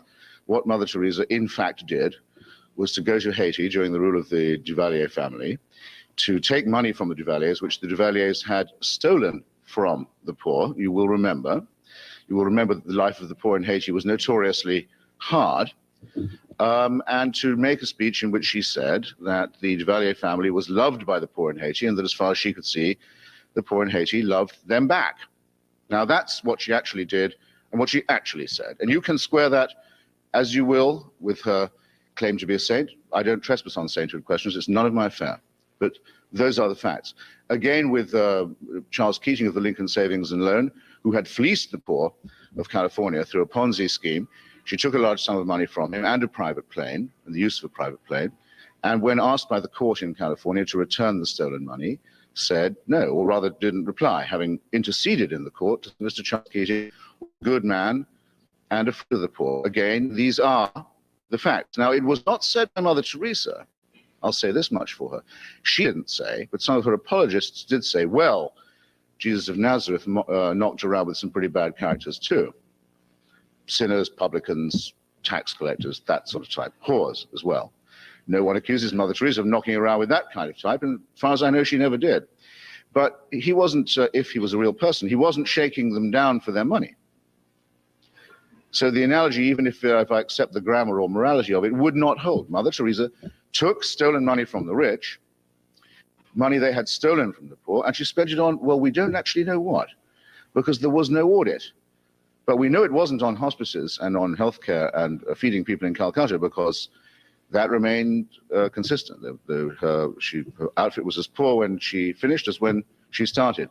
What we think is it went to the 300 convents she claimed to have built around the world. In other words, it went to an order that will bear her name, and to the greater glory of Mother Teresa. Well, that's fine also, and not my business, but it's not the impression under which the money was given to her, is it? And finally, she was not a friend of the poor, but a friend of poverty.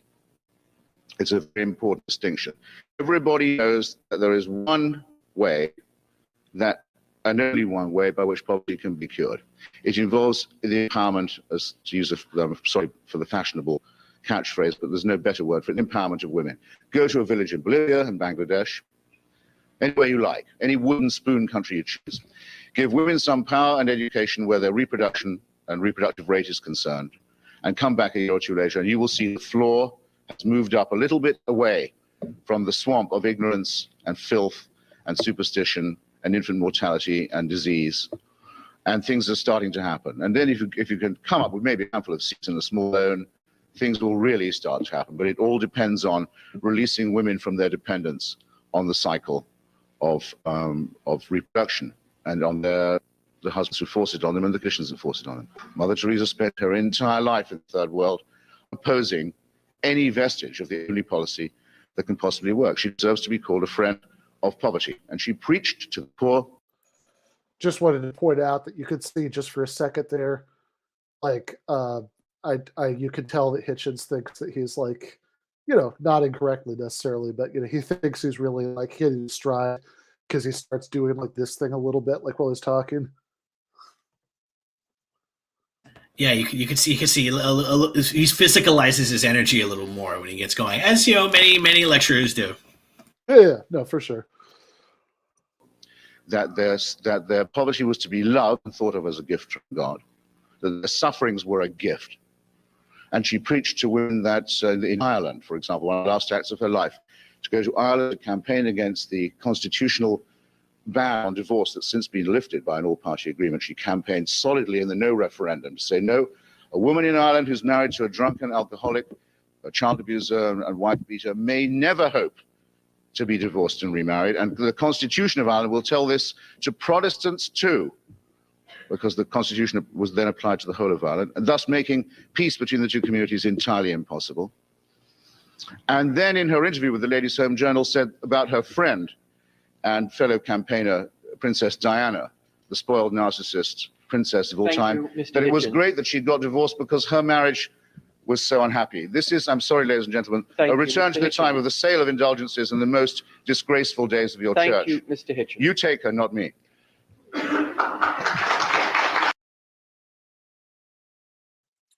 That is, whatever else you want to say about the last 4 minutes, that is a really sharp point about Ireland, right? That like historically, one of the strongest arguments against the unification of Ireland, which I believe even in the bad years, Hitchens continued to be a supporter of that, but like historically, one of the most powerful arguments, for keeping the 6 counties under British rule is like, oh, well, I mean, like in the 19th century, I think the slogan was "Home rule is Rome rule." That, like, in other words, like, you're going to be like under the thumb of the Catholic Church if you're integrated to this country, right? And so the point he's making at the end there is that, like, among other things, it's bad for Ireland, qua Irish republicanism to keep these archaic laws in place, because it makes it harder to have, to reconcile the communities. Yeah, you're bolstering Ulsterism with that kind of thing. That's a great point, man. I would have thought about that, but there's some interesting exchanges, man. I will say I'm kind of stunned that Donohue, like I said, I was horrified. I thought he was just, a Catholic Church hand puppet, but it turns out that he not only has the Heritage Foundation pass, but then also has undergrads, maybe grad students also. That, like, clowning imbecile teaches, like, the whole thing about Trump school is like, haha, it's a joke. Trump University, it's property flipping school, and you're getting fleeced yourself. Like, this is like, of course he has students. He's like, look, here's my book. I cite many sources, so it's very good. Like, any idiot could cite things. Like, Nazi books have, like, lots of the big scholarly apparatus on those things, because they're citing their own crazy, like, ideology and the crazy maze they put their brains into for no reason. Pretty stunning, though. And again, like, I love leaving the books around. That's very nice. I like that. Yeah, it's such a weird, like, low rent. Like, I don't know. This is what scholars do, right? They have lots of footnotes. I put in lots of footnotes. It must be scholarly. There's, like, from one of the early seasons of Kids in the Hall. I'm sure some of your audience will be fans of them. There's a great one where I think it's Mark McKinney is playing as, like, the Southern pastor character, and he goes, "Which weighs more, the Bible or the Bhagavad Gita?" Scholars found the New Testament outweighs the Bhagavad Gita by 5 or 6 pounds sometimes. Like, it's like this. It's like a joke. It's like funny watching. You're like, oh, what a dumb imbecile. This is very amusing. Like, that is the same thing that's happening here. My book's longer, so maybe so my book's 5 times as long, 5 times as smart. That's just math, learn your math. Like, nothing. Again, it is Trump-like. There's nothing like a really dumb person telling you that they're the smart one. Like, that's just like a special I don't know. I don't have words for it. There's something about that is so infuriating. I don't know. Hitchens is very focused on like Teresa specifics, like I'm not insanely knowledgeable about that, but that basic story is, the picture, I guess, going to heinous dictators, taking money for services to the poor, or maybe, for your monastic order also. But then going publicly and saying they gave me money, everyone loves them, you should too. Like that's kind of the quid for that quo is pretty brutal sounding. Yeah, absolutely. And also one of the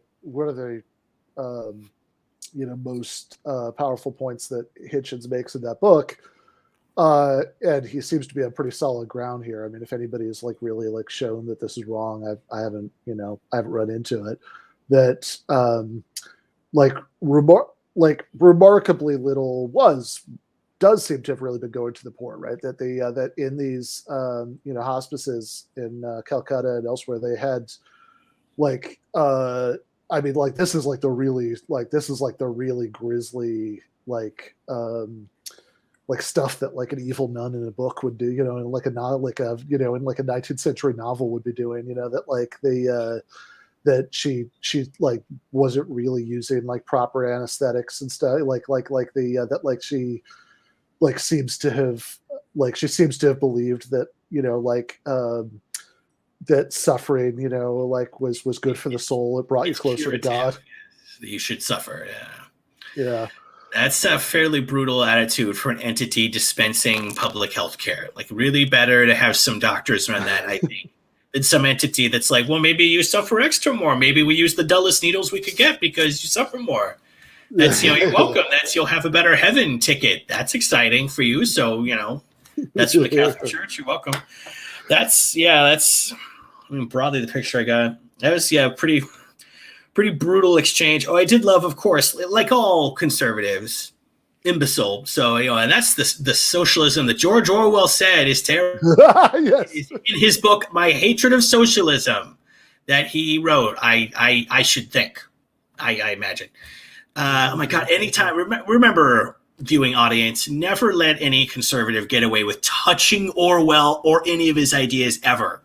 Memorize 3 of his sentences about loving socialism, beat your acquaintances with those sentences. That's my advice. Yeah, I think I'm trying to remember if it was in the main show or the post game, but last night on Left Reckoning, Matt and David had dug up this clip of this like panel discussion about Orwell that Hitchens was part of, and the good part of it wasn't even the Hitchens part, although I do like his book about Orwell. It was the I'm totally blanking on this dude's name, but he'd written a book. He'd written another book about Orwell. I think his name started with like Rod, and I kind of want to say Roddenberry, but that's obviously wrong.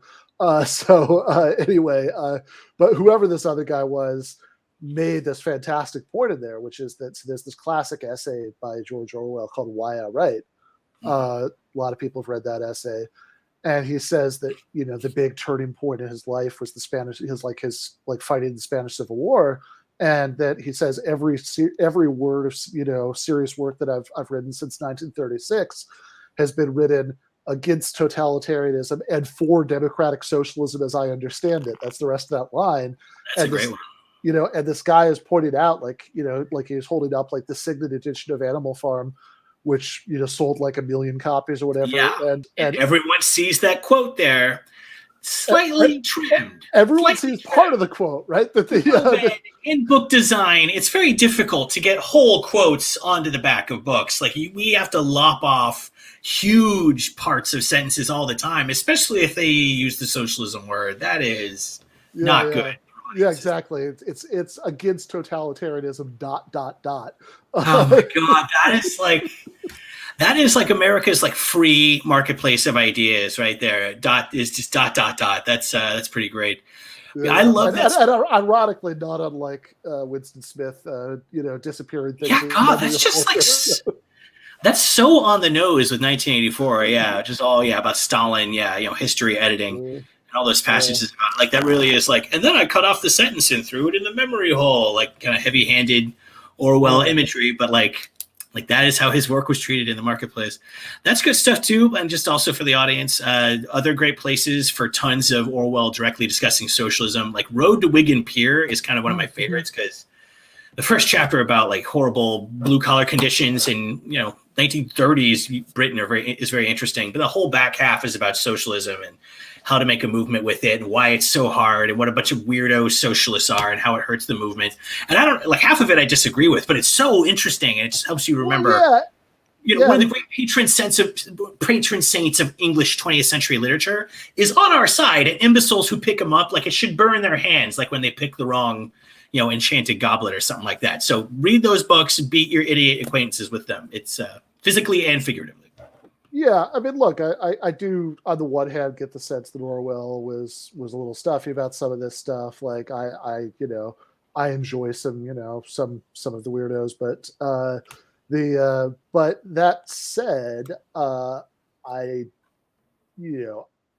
think there's an aspect to the critique he's making there that I don't think is wrong. I'll just say that, I mean, like the left's ability to defeat the left is legendary. It has been for a long time. But also, again, whatever you make of that critique, it's all in service of this is undermining the movement because we desperately need to end capitalism is what he's explicitly saying there, and did in many places, and that's the point, right, of the stuff in the Road to Wigan Pier. And it is amazing, like Jordan Peterson actually in Maps of Meaning cites that book in this way that makes it clear that he somehow managed to read it and like completely miss the main point that Orwell was making. That guy, right? I believe he could do it. Yeah, no, exactly. How could he misinterpret him? He has maps of meanings, so he can find what he meant with his meaning maps that he has.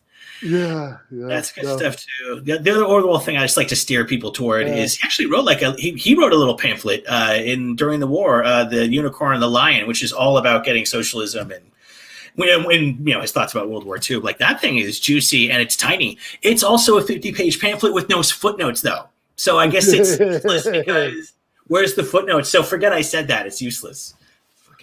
No, exactly. Yeah, no, man, it is really like, I really liked Homage to Catalonia, before I realized that he didn't put in footnotes in an index, that's really. Yeah, then I threw it in the garbage when I realized that. yeah, exactly. Yep. Yeah, exactly. All right, let's keep watching.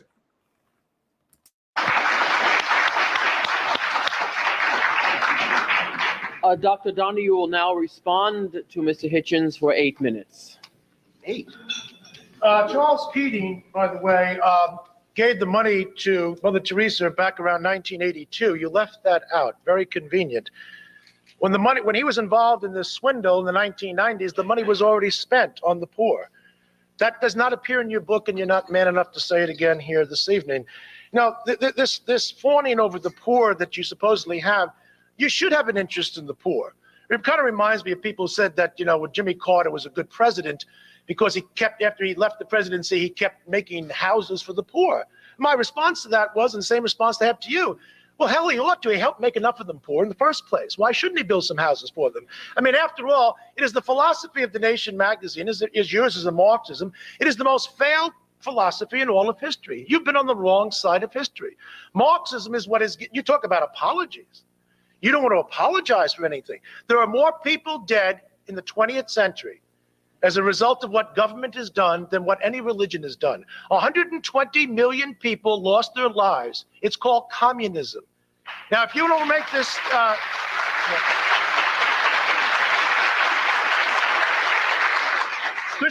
Christopher, you want to make the argument that somehow there's a distinction here, that you as a Marxist, as an intellectual, are somehow distant from the behavioral consequences of your philosophy. Well, it won't work. Remember what Solzhenitsyn said about Stalinism and Marxism? He said, Stalin didn't pervert Marxism. it perfected it. And that's exactly what happens. You cannot have a socialist regime without the kind of poverty, which then people must, like Mother Teresa, have to rescue the people from. What you are doing is sponsoring an ideology which ultimately leads to the kind of oppression that you supposedly abhor. Now, you say that that you're an atheist as such. Well, I hope that you will leave this hall tonight and explain to us then why you believe in the ape story. I mean, it's very important for me to know, for example, as I understand it, the way you believe it is that once upon a time, there were apes up in a tree. And then the apes fell off the tree, fell on all fours. And after millions of years, they stood up. And they lost most of their hair. And then, voila, there we were. Now, you know, if you want to believe that you are, if you want to believe that you are a descendant of the apes, you won't get any argument from me, Mr. Hitchens. You know, your little lecture about woman is rather misplaced too. It's the people who practice sexual libertine philosophy are the ones who are dead. Did you ever figure out that, for example, in 1989, when the gay thugs ran into St. Patrick's Cathedral and they trashed the cathedral and spit the Eucharist on the floor, they had a kind of reunion here in December. There's almost none of them showed up. That's because they're dead. Now, why are people dead from sex?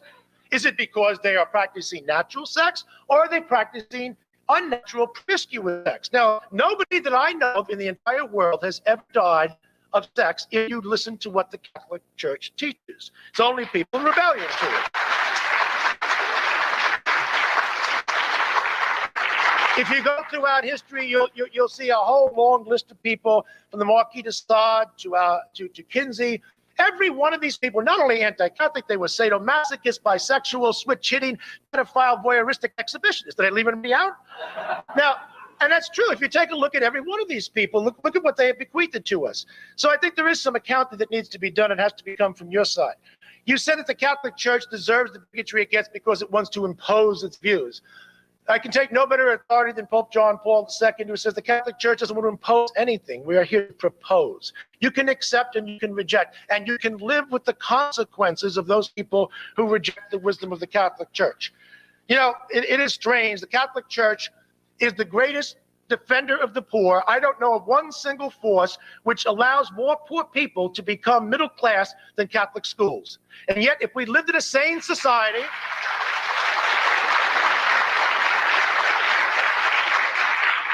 if we lived in a sane society, we would close down the Department of Education and give every single dime to the Catholic Church to defend the poor. That's what we would do. But the government is too busy watching Catholic priests on Sunday. Are they talking about abortions? Meanwhile, we have the Protestants stumping in there, don't we? Have Gore and the others. And we have them getting endorsements in the Protestant churches. In 1988, you had two Protestants run for president, the Reverend Jesse Jackson and the Reverend Pat Robertson. Could you imagine if instead in the year 2000, we announced that Father Paracone is going to run for president? But,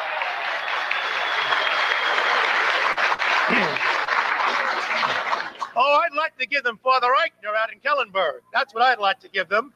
And if I really want to stick it to them, I'll give them Monsignor John Woolsey. That's what I'll give them. Yeah. And if you want to push them way over the top, then I'll give you Wren. You ever meet Michael Wren? All right. Run these guys for president. We'll have Father Frank Hubie, the fundraiser. I mean, after all, Gore can do it at the Buddhist temples and get away with it. Why can't we? Can you imagine Jack Kemp in 1996 in St. Patrick's Cathedral taking up checks from the nuns and the priests? Somebody's writing a check, and then you get the money back from the Archdiocese of New York. Could you imagine trying to get away with this? Now, Christopher, you might agree with me on this because you don't want the clergy to be running. I understand that. However, I think even you, because of your appetite for power, would find it irresistible if a particular clergyman came to you and said, Christopher, I need a vice presidential candidate. Will you please come with me? I could see this one person in this country that even you, Christopher, would have to say yes. Bob Jones III. Now, what a ticket we have. Jones and Hitchens for president. Could you see the buttons?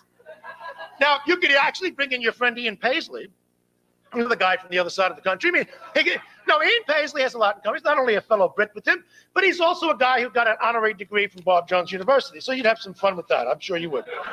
Yeah. You know, the hypocrisy that goes on with this thing is never ending, particularly with regard to the government. And I want you to talk to this question of the public subsidization of the government here. We had in Chicago in 1988, people went in and they took Mayor of Washington, put a portrait of him in the Chicago Institute in underwear and the like. What did the Black City Council do? They ordered that the artwork be impounded. So what happened last year, the year before, when the Los Angeles City Council, how many of you know this? They actually passed a resolution condemning a particular network for putting on a program, The Secret Diaries of Douglas Pfeiffer. Could you imagine if Donohue went to the New York City Council and say, hey guys, you want to pass a resolution condemning nothing sacred? I mean, they look at you like you were crazy. So what we have is a double standard. You don't like the double standard because you want to contribute to anti-Catholicism. At least you're on record about that. That's one thing I have to say about Mr. Hitchens, because he's not a liberal. Liberals usually lie about these things. He will tell you right to your face that he believes that you should have more bigotry. But where you really break down, though, is that if you yourself were the victim of some form of bigotry, you would be the first to scream bloody murder. You, sir, want to have it both ways. You want to talk about the necessity of human rights. Meanwhile, every time you get a chance to undercut somebody who's fighting for human rights, you will do so. So that's what makes you the ultimate phony. Thanks, Dr. Donohue.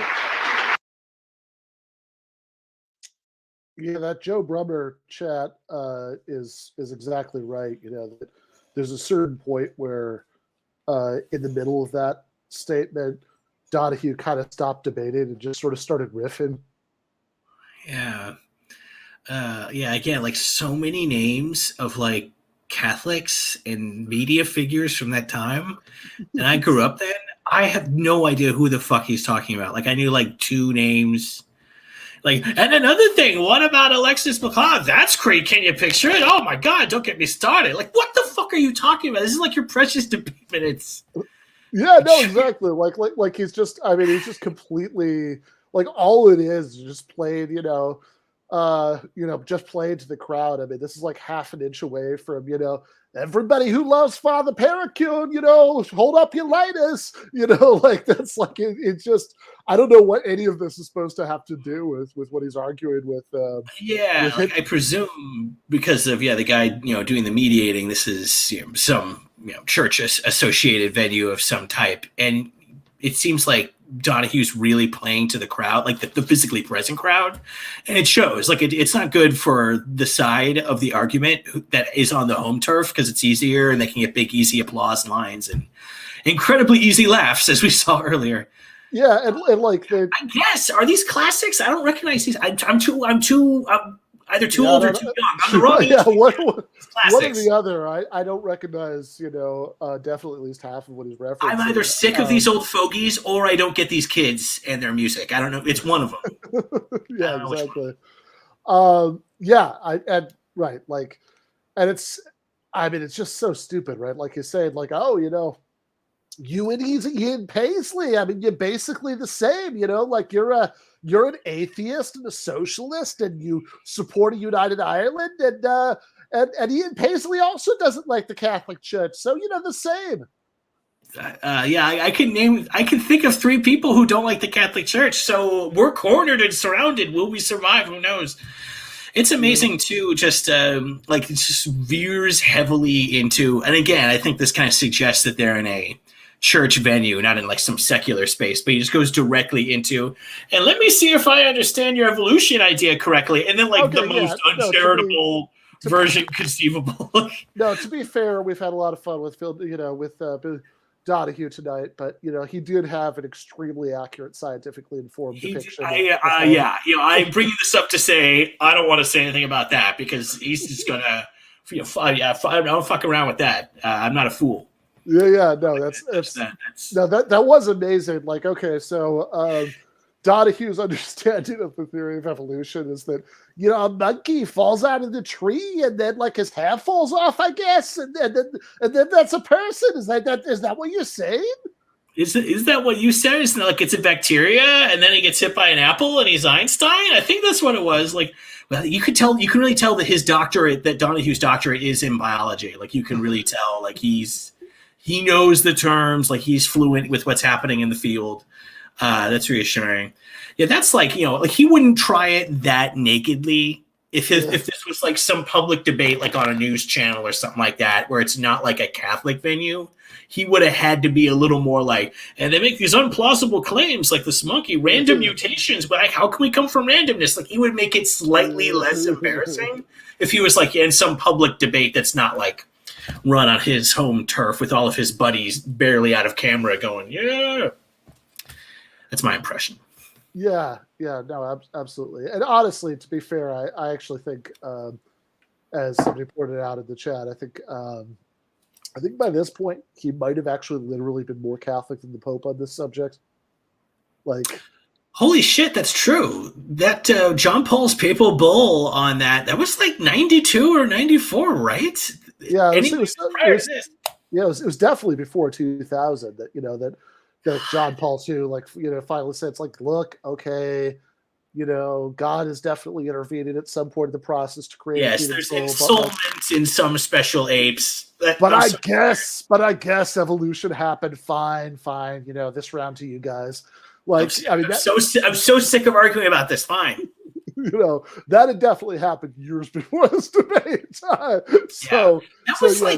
But that's Catholics saying like, well, I can't wear a condom, maybe. That's the church. And then the church says, okay, evolution. Like, well, I don't have to fucking listen to the Pope. Fuck that. Like all these conservative Catholics now who hate Pope Francis and they trash him constantly. And all I want to say is like I was briefly in the Catholic Church on my mother's side, So all I want to do is say, how dare you say that about our father? Who the fuck are you? You fucking listen to him. You give up your fortunes for the poor migrants, you piece of shit. You listen to Pope Francis.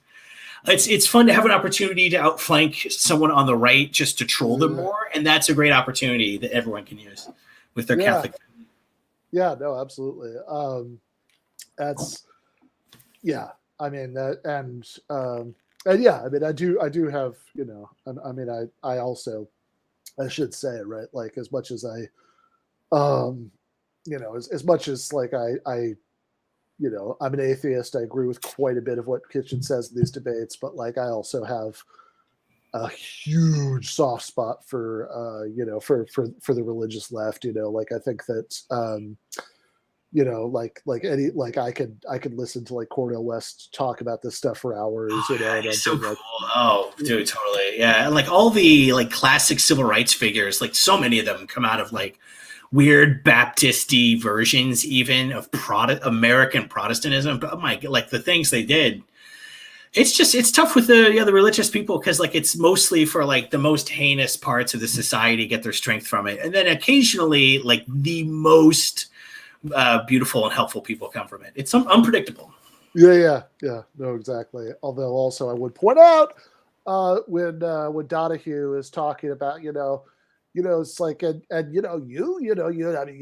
Mother Teresa was really helping the poor, you support, state socialism and, and the Marxists in Latin America. And it's like, okay, like you do know that like, when St. Reagan was, was fighting dirty wars in Latin America to oppose those terrible Marxists, like the death squads that the U.S. was backing in Latin America in the 80s killed like tons of priests and nuns. It was a war on the church, man, in like El Salvador. It's just like a war on like senior, freaking Archbishop Romero. That's senior to you, Dr. Donohue. Freaking Archbishop.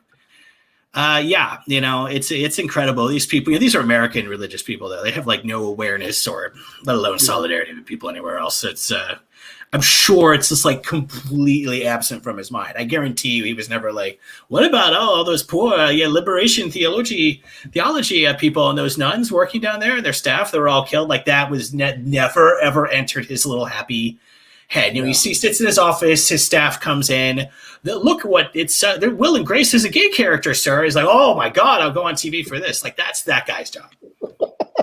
No, that is exactly his job. But it's like I think, and the great thing about it, right, is that like the thing about being a conservative, public intellectual, whatever we want to call them, is that like you never like there's no getting laid off from that job. Like once you've got it, like it is yours until like you could pry that job from your cold dead hands.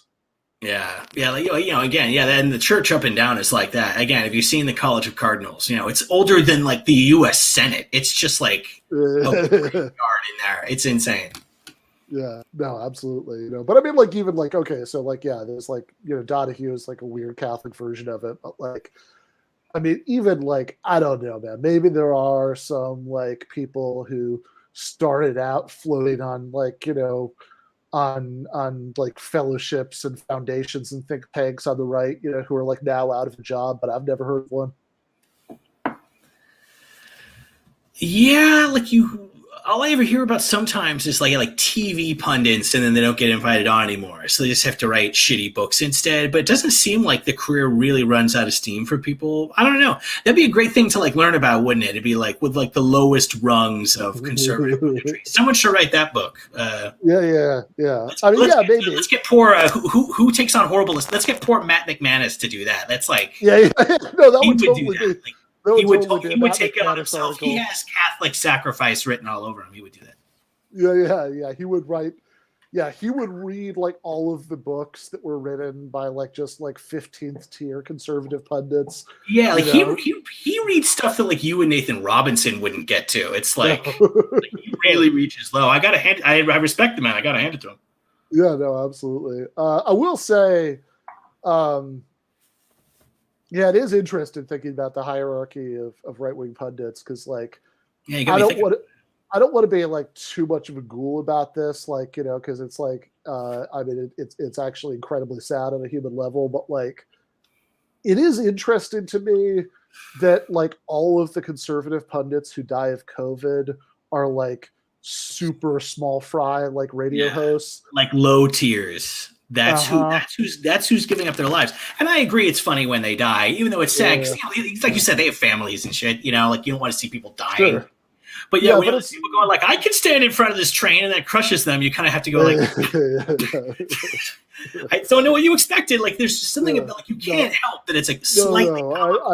Sure, yeah. I mean, I get that. Like I said, I try not to, but it is just like, but it is just really interesting because like. Tucker's not died of COVID. Candace Owens looks good. She looks healthy to me. Mm-hmm. And like, let's put it this way. I think that's not just that. I don't think it's just that like coincidentally all the upper tier ones got really lucky. Yeah, it's amazing how they never get sick and they never miss a week on their shows. And like all these mid-tier dudes are like, yeah, going strong. Or like it's like their last Facebook post is. Libtards can't handle my strong, soldier for Christ and Trump. I don't wear face diapers. And then the next post is like their wife saying, please, go fund our funeral for poor Mitchell. He died. That's exactly. Like now, even Donald Trump now is going, like, come on, Carlson, and like, governor death sentence. So once again, our great president, Donald Trump, is making the right calls here. It's nice to hear that. Yeah, no, exactly. I mean, it is very strange to watch like Trump, like just like the fact that like it almost makes me think that this is some kind of like that there is no Donald Trump, that this is just some kind of like Mitch Hedberg or like like kind of like just like crazy like super dry long-term comedy act. Donald Trump like is a group of people who have a costume. Yeah, exactly. That it's like just the fact that right now, post presidency, he's like, I mean, because look, the classic Trump line, right, is he could like shoot a man on Fifth Avenue and like right in public view if everybody in his base wouldn't care, which is not wrong. Turns out a lot more than one. Turns out. Yeah, no, well, exactly. But the fact that he's found the one position he could take that like so many of his loyal followers just can't stomach. And he wants to take credit for that shot. Like he can't take his hands off anything they ever touch. But governor death sentence is outflanking him from the right on vaccines because now vaccine is political. Yeah. There's people to the right of Donald Trump. I mean, like. And again, he ran to the left in 2016 anyway, so whatever. I guess they're all. Yeah, no, but I mean, like, just the fact that like he's saying, that like, yeah, he's just out there, like saying like, oh no, actually I recommend the vaccine. I got a booster. You should too. And it's like, it's like, it does almost feel in a weird way. Like, I mean, obviously it does make sense, right? Because I mean, he was all pushing, he was pushing it as president and whatever, like all the Trumpists seem to have forgotten that, but like, but like the fact that he's still saying it, like almost makes it feel like this is some kind of, like this is some kind of crazy performance. It's like actually a better, not Mitch Hedberg, like Sacha Baron Cohen, right? Like he's like a Sacha Baron Cohen character, like who's like, he's going to be up there, like saying like, like saying whatever is going to like most piss people off. So you get funny footage of them getting mad about it. Like, yeah, it has he does have a weird 70s experimental comedy. Yeah. It's like actually, Candace, I think that you should get 4 shots. You get 4 shots, many as you can. Get the shots. It's crazy to watch though. Like any strain around, because so many people are in it just for Trump and his movement. Like it'd be interesting if that can ever split or anything. I guess we'll see. No, I guess we will. I actually think, I think DeSantis is interested as like a potential replacement because up until DeSantis, it seemed like all the people that were always mentioned as like they could be like the sort of bearer of the torch after Trump always just seemed like, no, I mean these guys are just obvious, like Josh Hawley or whoever. Like there's no interest in these people. Yeah, there's shitty senators who are copying his speech pattern. No, exactly. Like it's like the right wing equivalent of like Pete Buttigieg doing his weird robotic imitation of old Obama speeches. God, that's like a horrifying thing when you see those videos. Yeah, that matches like just like the rhythm and cadence. Like that's just such a fucked up thing to watch. Yeah, like that is. I'm sure people are doing that. What a horrible thing that is to contemplate too. Yeah, actually, that is who I was trying to think of, Darius. It's like an Andy Kaufman. Andy Kaufman. Yeah, Yeah, like Donald Trump is who he did after he stopped doing that weird entertainer character. He stopped doing that guy, and he started doing the Donald Trump character more and more. Yeah, no, exactly. But yeah, it's like all of these guys like are to Trump as like Buttigieg and Harris and whoever, like all of these like weird pretenders were to Obama. That like they sort of got, it's like, okay, this guy seems to be really effective with this shtick. Surely we could figure out how to copy it, but it's like it's just so obvious that you're this incredibly unappealing nerd, that like it's just not going to be like, especially like that was always my line about this, that I just have a really hard time imagining the base after the last like 7 years of the base just emotionally and just psychically bonding with Donald Trump in this bizarre way. I have such a hard time imagining them like getting up for like Mark Rubio or whoever. Like it's just like, no, that's like, like after like years of like snorted like pure uncut Colombian Trump, like you're going to take something like some Howley that's like obviously been stepped on and like cut with baby powder 3 times and like like it's like, yeah, you're just not going to get excited about that. I'm sorry, but like I don't know, maybe DeSantis has actually like captured some crazy and he could actually do it. I have no idea. I don't know if he's dumb enough though. It's I guess it's impossible to try to bottle these things. So we'll find out. Yeah. I do. Yeah, that is a fair point for me. And I do see some weird anti-Catholic stuff every once in a while in Elizabeth Bruning's replies. That like people. Oh, that's interesting point. Yeah, people. Even Bruning's like nice stuff. Like I made charming treats for my little children. And like, oh, trad cath. Like people cannot handle it. It's fascinating.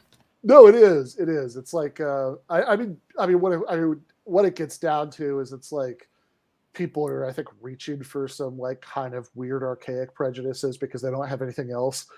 So it's like this, like, I mean, it's like the first law of Twitter, right? I mean, like if you hate someone enough, you could come up with something eventually.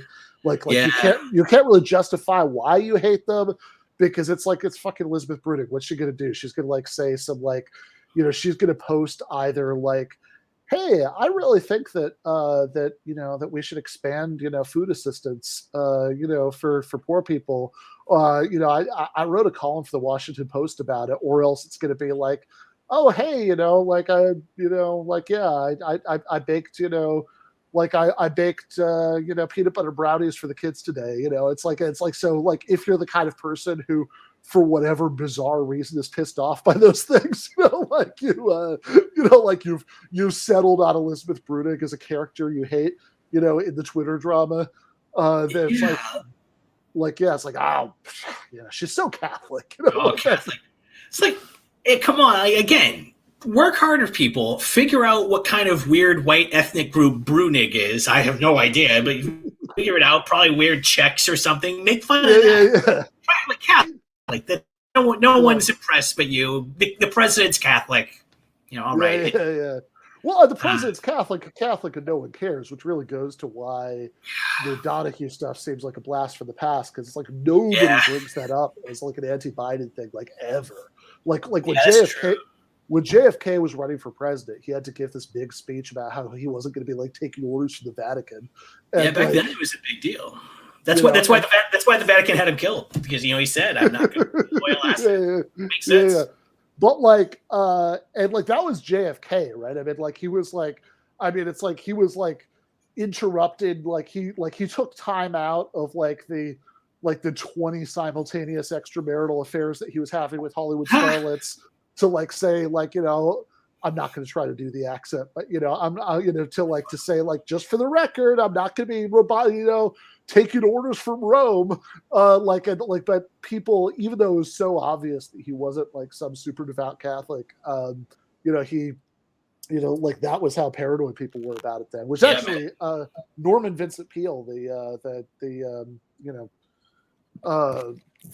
positivity guy, had, who was, by the way, the only church that Donald Trump was ever part of, as far as I know. At one point was Peale's church. He was like into him for a while. But yeah, I think he was like one of the main like ringleaders actually in the like, we can't let JFK become president or he's going to be taking orders from the Vatican sort of wing of the Protestant clergy. That was the John Birch Society thing, right? Was anti-Catholicism, if I remember right. I think that was one of their big things, was evangelizing Jesus, but not Catholic Jesus. Like that's controlled by some Italian. We don't like that.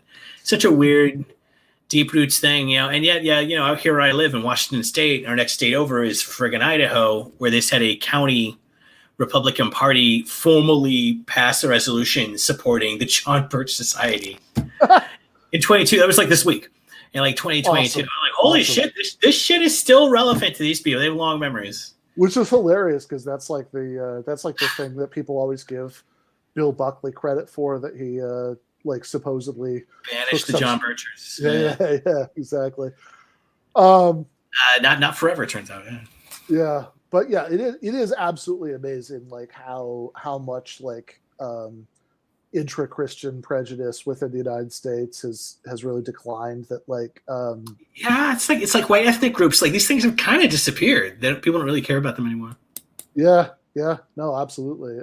That's like, it's like, no, that's like, whatever. Like, you can be a Catholic, Mitt Romney could be a Mormon. We don't even care very much about that anymore, Like, even that, like, probably people would be like, well, as long as he follows the laws, whatever. Like, people will probably laugh it off.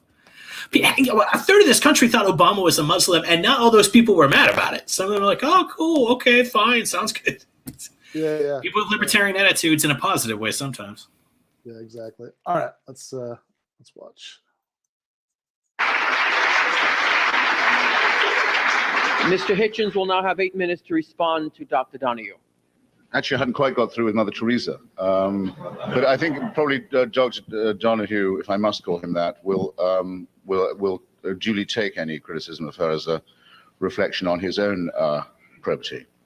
I'm sorry. I'm sorry. I'm not usually accused of being inaudible or understated. I'll start again. I was going to say I hadn't quite finished with Mother Teresa, but I'm sure that if I go on a little, it will, in rebuttal, it will, so to speak, feed into Dr. Donohue's rebuttal of me. Let's put a case where I think that the church has a claim to a certain moral grandeur. The Catholic Church, the Roman Catholic Church, was all, many churches claim to be Catholic, the Roman Catholic Church takes the view that there can be no trifling with the life of the unborn, and that the concept unborn child is not a propaganda concept, but a meaningful one, a real one, a true one, and that deserves protection and tenderness. As it happens, I agree with this view for materialist reasons. It seems to me obvious from the discoveries of biology and embryology that the concept unborn child is a real one. It's not just a dialectical explanation.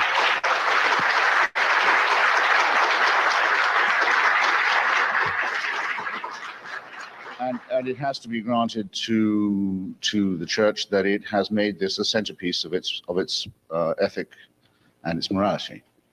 But just as I'm not, say, a pacifist, and I can certainly imagine circumstances in which human life can be taken, I don't think that there are non-fundamentalist positions on abortion.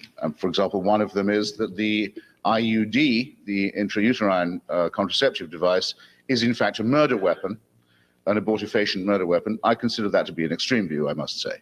I think there is the possibility of common ground to be found on this if such extreme positions are dropped. I also do not believe, and cannot really believe that anybody does believe, that what is sometimes called artificial contraception, in other words, medical or chemical contraception, is the moral equivalent of abortion, and thus that really all forms of contraception are murder also. So you have my reservations as well. Now take the position of Mother Teresa. She's given the Nobel Prize for Peace. She's never done anything for peace, never claimed to do anything for peace, and actually never said anything about it either, but she accepts the award. Another occasion, by the way, where I'd like to know where the money went, but never mind, you can't just take the money at Stockholm. You have to make a speech about, and it has to be about peace. And I have the speech, and Mother Teresa in that speech says, well, the greatest threat to world peace is abortion. Now, this is not a sensible view. It's an extreme view. It's a fanatical view. It's a fundamentalist and zealot view. One of the great achievements of your church used to be that it knew how to keep zealots and fanatics under control, that it was indeed a means of pacifying and disciplining that kind of force in society. But I'm afraid to say that with a great deal of secular and Protestant and Jewish help, this mad Catholic fundamentalist escaped and became a role model for the American media and for everyone in it, secular, Jewish, or Christian. And then, having witnessed this absurd rodomontade, the effective secular canonization of this woman who, as I say, was a friend of poverty, was a friend of dictatorship, was a friend of ignorance and superstition and fanaticism, and to see her adopted by the entire secular media and welcomed by all, I have to come here and explain why everyone's pounding on the Catholic Church. It's preposterous. There's no sense of proportion in this way of arguing. I'm sorry, Doctor, or I must say in the way you argue it. I'll accept as a joke what you said about Darwinism, and I'm sure you hope that everyone else was hoping, vulgarly though it was phrased, that it would be accepted in that way too. I don't think I can quite let go the idea that no one would be in any physical danger if they followed only the sexual precepts of the church, and you'll have to forgive me here. Since the church has and still does condemned even modest acts of lonely self-abuse and encourage people, well, not enjoined them to abstain from them, it's quite clear that what you abstain from under church instruction is not going to kill you. I mean, I will grant you that, but I will also think you will have to admit that you are the father, if not the mother, of a gigantic tautology. Teaching of that kind, teaching about abstention, clearly cannot lead to death from sex. But to say that AIDS is death from sex is, I think, to commit an obscenity. I'm sorry to have to say that the brothers and sisters of our society who have succumbed to that appalling disease did not die of sex or of their sexuality. And remember, homosexuality is not just a form of sex, it's a form of love. They died. Oh, that's interesting. I wondered what kind of a growl I might get there. Well, I'll repeat it then. Homosexuals practice not just a form of sex, but a form of love. If you can't live with it, I think you're the poorer. However, what they died of was a filthy virus which can and will be cured. And the clear implication of what Dr. Donohue said was that it was some kind of judgment on their sexual preference. I'm sorry I can't sit here, rather stand here and take that. I'll give you an example which you again might think was extreme, but it's not. During the Reagan administration, there was a search for blood to do experiments to find out what's happening with AIDS. The search was to find blood that had no sexual transmitted disease contamination in it. In other words, the blood of people who'd never had any kind of disease. And I don't think you'll find actually that in the countries where Holy Mother Church rules, and where, by the way, it does make rules for non-believers on the accessibility and availability of contraception, where it can, and divorce, in Spain, in Italy, in Ireland. It's been tried many times, it's been defeated, but you've no right to say the church has not tried to legislate for non-believers. No right at all, that's a flat lie. And in many of these countries, syphilis and gonorrhea is not unknown, even among believers. I hate to break it to you, but those of you who've been in confessionals probably know it already. So the search was on in America. Who has the cleanest blood? Who has the blood that is freest of all venereal trace for these experiments? The Department of Health went out to look for it. Well, there are two groups. One is nuns. I don't make nun jokes, never have. Resent the accusation that I do. One is nuns, the other is female homosexuals. Lesbians, as some of people I think like to call them, especially people who are slightly too interested in this subject, as I suspect Dr. Donohue of being. Well, there was a lesbian organization in San Francisco called Blood Sister, which agreed to give blood. It's pure, uncontaminated blood for this experiment. And a member of the Reagan administration, a junior member of it, went to a dinner to honor this group because if you remember, AIDS was left to voluntary initiative. It wasn't a national health question or anything socialist or totalitarian like that. It was to be left up to volunteers, this plague.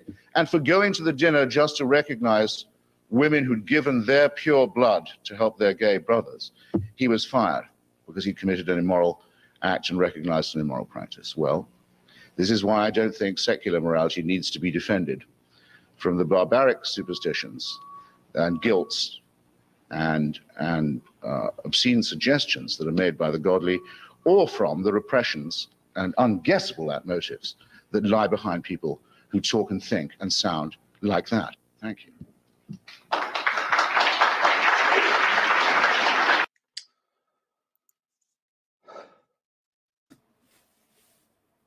Yeah, man, that is there's nothing quite like a right-wing audience in the early 2000s. Yeah, feeling their oats in the Bush era. Yeah, very different. Like, oh, how dare you say that? We're taking it back. Like now they're all about like we're the offensive side now, and they're still as easily offended as ever. But at least, yeah, they're less likely to make that kind of move. Probably this kind of Catholic conservative crowd would, I guess. Yeah, although that's a pretty humane, moral sounding statement, man. I don't know, like not a lot to attack there. I feel like, you know, other than church. Yeah. I mean, I think that but like just the fact that like the audience was like laughing, like, you know, doing like shocked laughter or derisive laughter because he said that, like, you know, gay people could love each other, you know, like that. Yes, that right. does Same-sex love, like. Yeah, that does I think say something about the you know, about what, like, you know, yeah, this debate happened in 2000, you know, like you know, like what the right wing was like on that topic back then. I mean, like now They know to hide it now. Yeah, exactly. All right.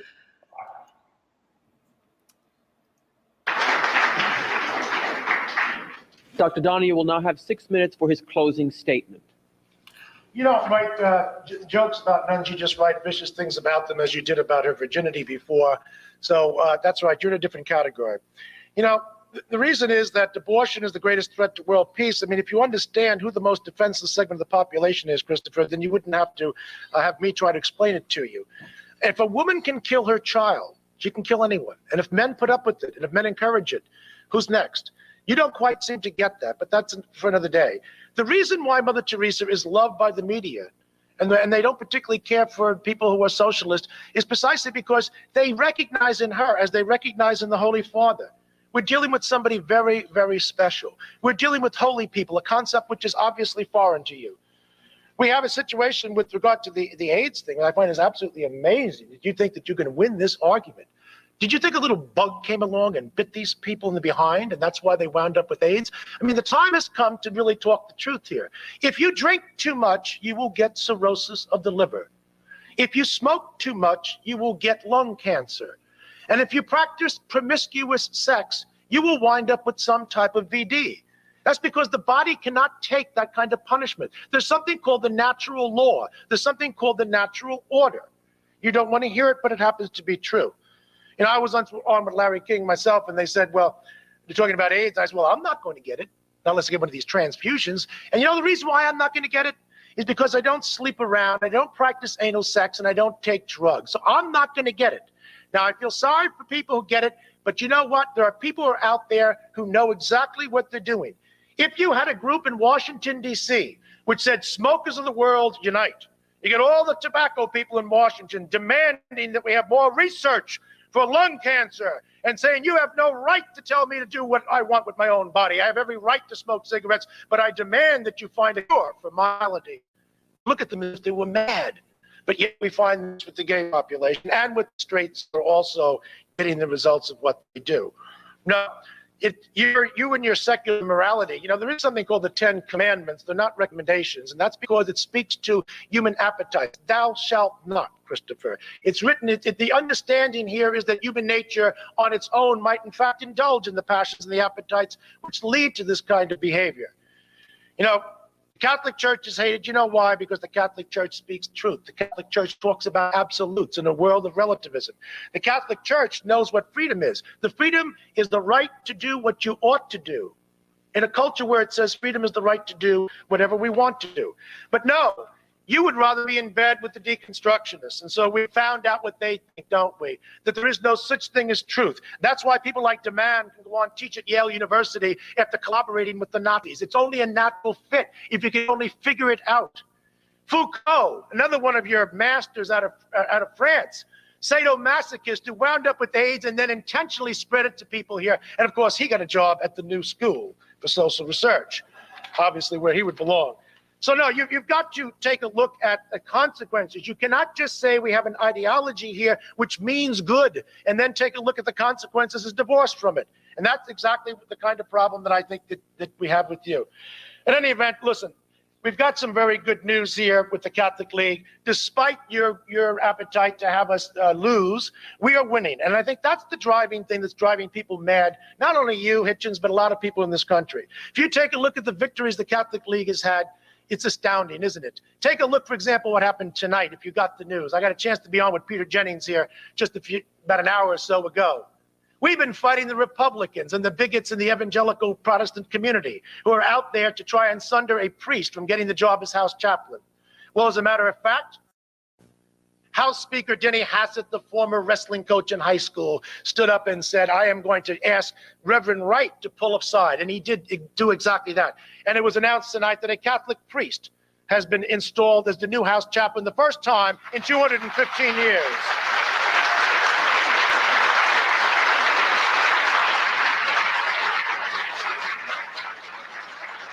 Father Douglas, Father Daniel Coughlin, he's a vicar priest out of the Archdiocese of Chicago. You know, we also broke every record in television history with the Nothing Sacred boycott that we conducted. And unlike the people who are now saying Dr. Laura should be taken off the air before she gets on, we were called all kinds of names for it. But that's okay. 37 sponsors were killed as a result of our effort to get that NVIDIA show off the air. The Simpsons, we made the point on that, too. And they said, you can go after the Jews, you can go after the Muslims, you can go after the Baptists and Presbyterians, leave the Catholics alone, because we sent an unmistakable message. In fact, NBC just recently canceled putting on a show the last day because of the efforts of the Catholic League. We've gotten CDs retired voluntarily without coercion. We don't have to go to the government to get what we want. We use the private pressure. And one of the things that I am most proud of, and some of you in this room, I'm very proud of you too, because you were there with me. When we went against Corpus Christi, the gay plague, we had 2,000 people in the streets. And the other side with their stupid little balloons from people from the American way, 300 people. Oh no, the clock is ticking. The cultural clock is ticking, Christopher, and it's not going your way anymore.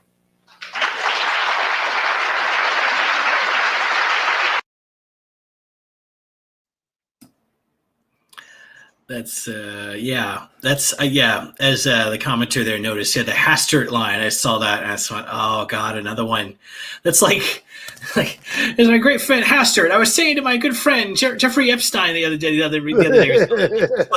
Like piling up the disreputable names. My good friend Rachel Dolezal. She helped me understand the struggles of people of color. Like, oh no. Yeah. No, exactly. And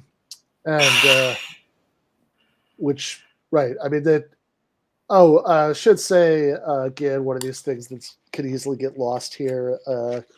He took that dig at the new school because Hitchens taught there. He taught writing classes, which by the way, the best,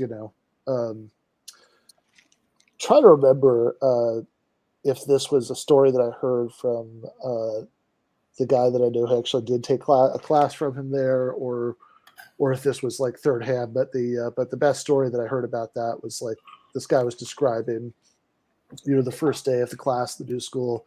Hitchens walks into the lecture hall. It's like, oh no, this won't do. The lighting is terrible in here. The acoustics, we can't have class in here. He takes the class with him to the bar across the street. Academic after my own heart, right there. That's I can't just even let me have my office hours in a pub. I mean, that's how controlling they are. Yeah. That's fantastic. That's great. I don't know. Yeah. I mean, otherwise. Go ahead. Oh, sorry, you go. Yeah. Well, yeah, I loved the Donahue's bits there, especially like I gotta say I have never heard that specific anti-abortion argument. Like, if you let women kill their babies, who do you think is next? And he says, like, who do you think is going to be next, Christopher? That's right, they're going to kill you. Like, just if you let women have abortions, soon they'll kill their husbands too. I was like, no, he must be married though. Like, you're married though. You're not a priest, are you, Phil? Because that's insightful there. That was obviously someone who wrote a book about freedom. I really like that line about freedom is the freedom. Being free means free to do what you ought to do, which we will tell you. It's like, okay, so you're not in favor of freedom is obeying me and get me food. Like, that's not freedom. I'm pretty sure Stalin and Robert E. Lee could get behind that definition of freedom. Yeah, what you ought to do is work. Work makes you free, as the great Catholic expression goes. Like, everyone knows that. It's from the Bible, I imagine. I haven't read it, but yeah, that's kind of juicy. Oh, yeah. I just made a note about this. I love he calls you Foucault, another one of yours. That's a great conservative thing. Every old conservative, anything they don't like, that's that postmodern, post-feminist Marxist. Like, it's all just, and they're, and they support ISIS. Like, anything I don't like, it's like, that's Eugene Debs and the Buddha, another one of yours, and you're also responsible for Abe Lincoln. Like, this is. Yeah, no, exactly. Like, especially if you remember his earlier statement, right? It's so if you, Christopher Hitchens, Ian Paisley, and Michel Foucault are all basically the same. They're one of ours, so I guess they must be. This is how you learn. You listen to other viewpoints and you learn from them. You mostly learn how stupid they are, but we did learn. I don't know. My main thought about that statement, I mean, is just like, yeah, that like that little comment about like, it's not like there's some little bug that bit them on the butt, and that gave them AIDS. Like, it's just, I don't know. It's just like, I mean, like, I can't even laugh at it. It's just so like weird and mean spirited. Like, I think this is one of those things that it's, I don't know. I mean, like, I think from 2022, like, it's like a weird to remember how pervasive that was as conservative politics back then. Just like, yeah, Bush saved his presidential run by proposing a constitutional amendment against gay marriage, defining straight marriage. Like, yeah, that was like enough. That was like a big enough crowd pleaser. You could like hastily save your campaign with it. Yeah, man. Yeah. We pivoted so fast and that people don't remember anymore. I noticed that. I think that's true. Yeah. Like, it just seems weird now. It's like really gay people? Like, why? Like, what's like? Oh God, yeah. Like, I can't. Someone's having gay sex. I can't live with it. Like, just take it easy. Like, it didn't make sense. It doesn't make any less sense now than it did then. It's just back then, enough people really not think about it. And yeah, and also, The Simpsons. We sent a message. Like, great point. Like The Simpsons, universally beloved. Those episodes are masterpiece after masterpiece. People are going to be loving that show for a century. Already, I can't remember if Bill Donohue is still alive. Like, we sent them a message. Yeah, you did. It's not the message you thought it was. I'm probably going to give that victory not to the Catholic Church, but to Matt Groening, who I assume is from whatever white ethnic group the Brunigs are from.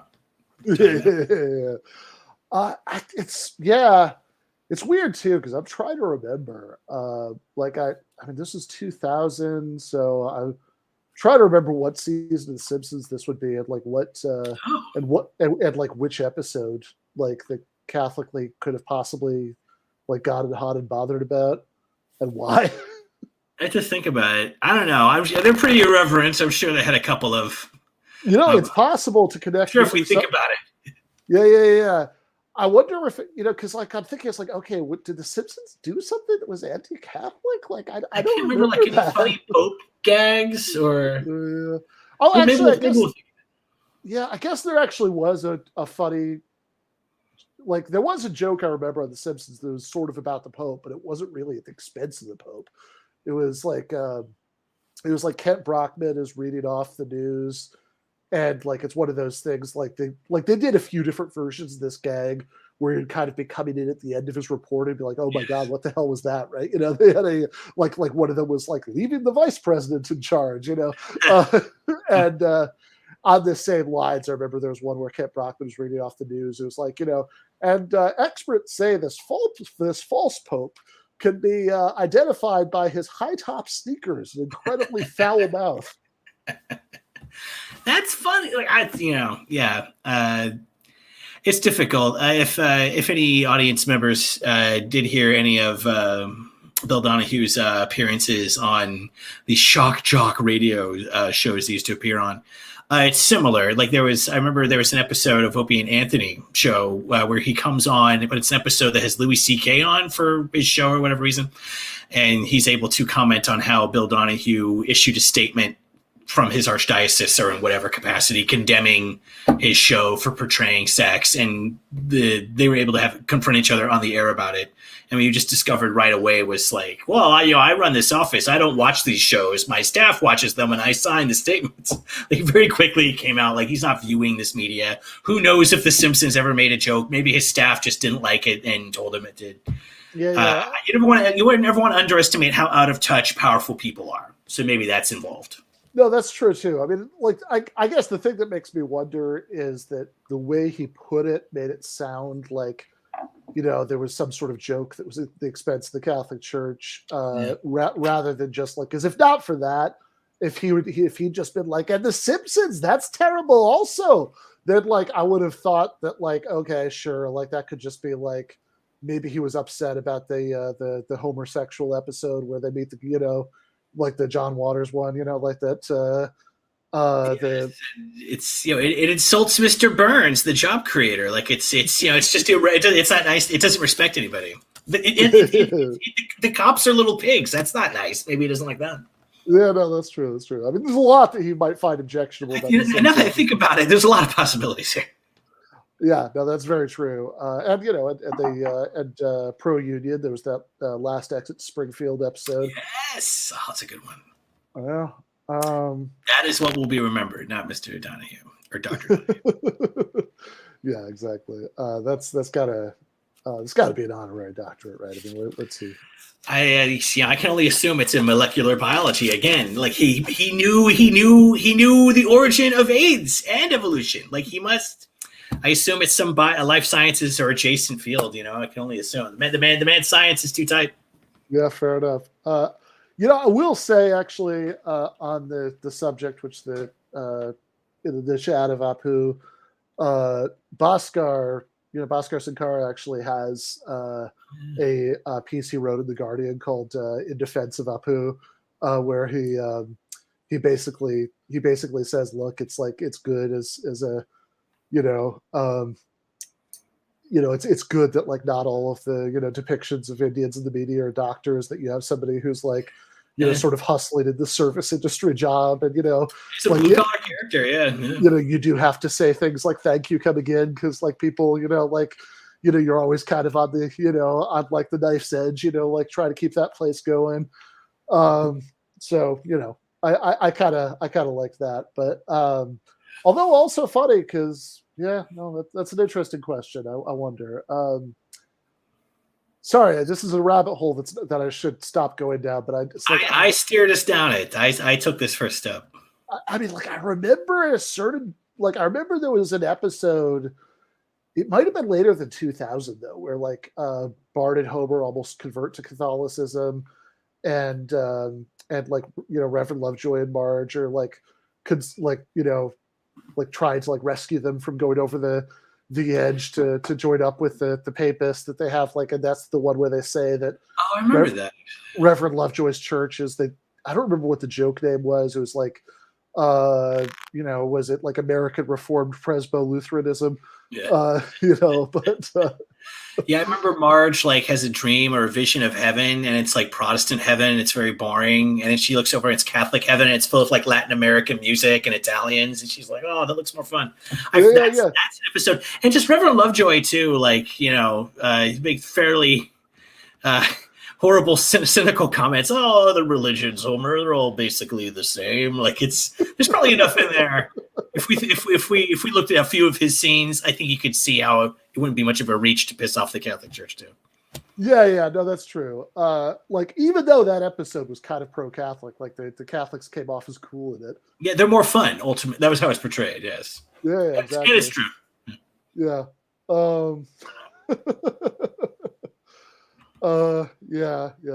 This is kind of true. It's true. I'm impressed. I for better or for worse, I have that is like I remember I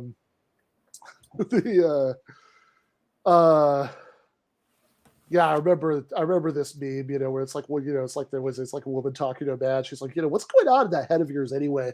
And it has like the diagram of his brain, and it's like, I call the big one bitey,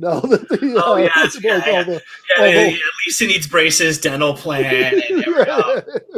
That's exactly. There's some painful truth levels there. That's God knows how much space that's taken up in there.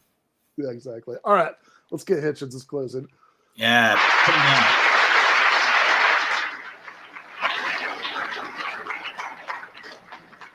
Mr. Hitchens, you will have 6 minutes for your closing statement. Thank you, Father. Well, if I understood Dr.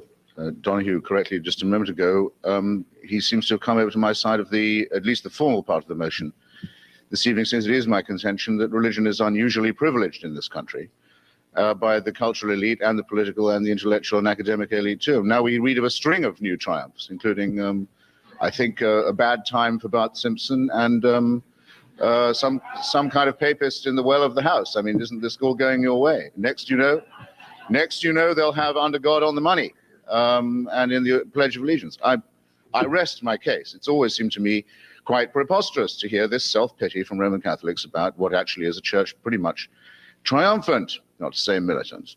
I mean, look, it is, I know it's true that there was a time when people didn't like Irish Americans and they didn't like Catholic Americans and often confused the two. But now the Kennedy family is a celebrity family, and everybody loves them, and they're your problem and not mine. But I think we can dispose of that under the rubric of, is this a great country or what?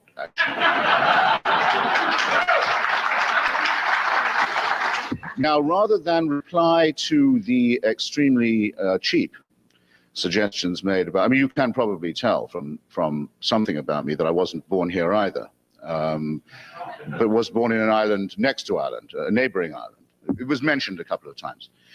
Rather than reply to the rather cheap assertions that were made about that, I'll reply to them in someone else's behalf, namely my friend John Cornwell, who was mentioned earlier, and I feel it's my turn to defend him since he's not here.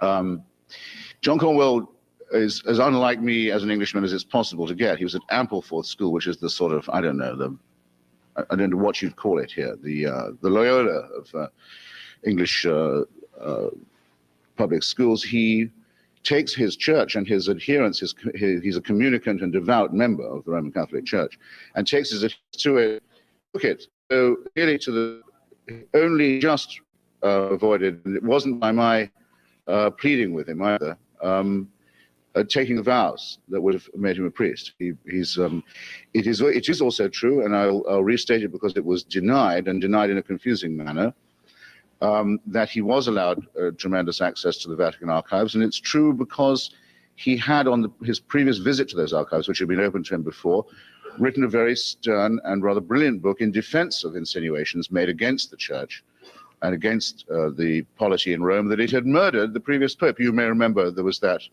outbreak of surreptitious reporting at one point. John Cornwell put all that to rest with the help of the archives. That's why he was trusted to do what he did about Pope Pius, and that's why what he has found is so annihilating, and why it's so dishonest not to pretend that this is a crisis for those who believe that the Pope is or was or could be the Vicar of Christ on earth. Because here's what this Vicar of Christ did do, and I'll mention only a couple of the things.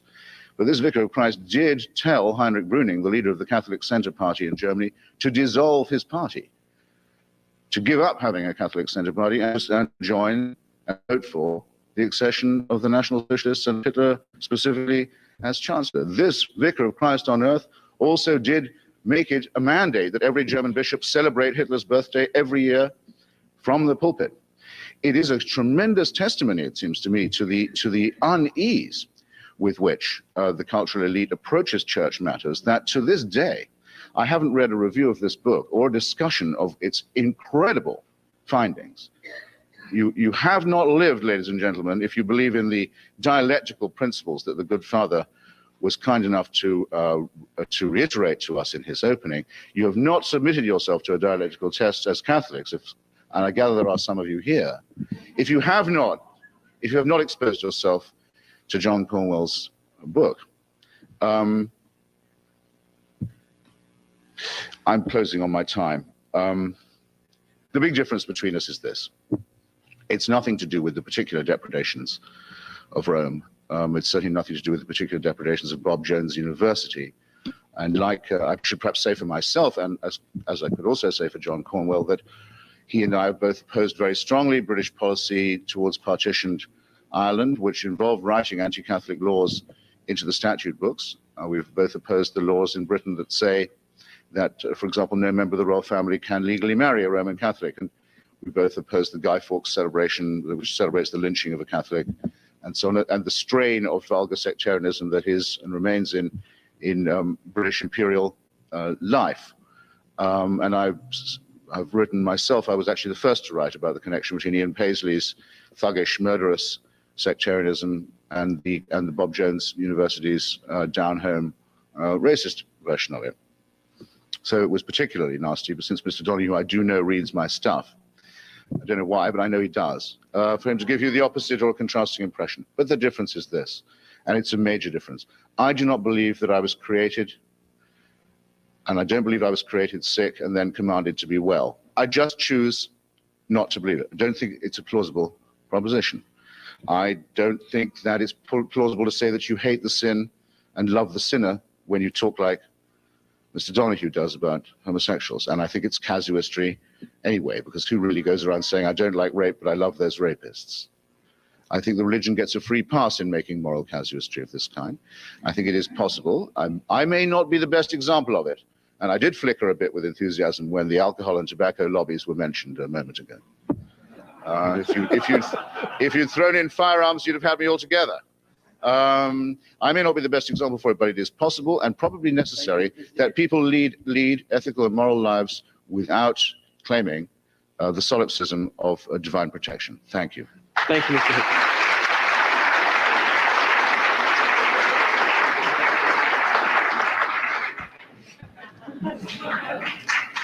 Thank you. Thank you, Mr. Hitchens. Thank you, Dr. Donohue. Thank you very much for your company this evening. Thank you very much.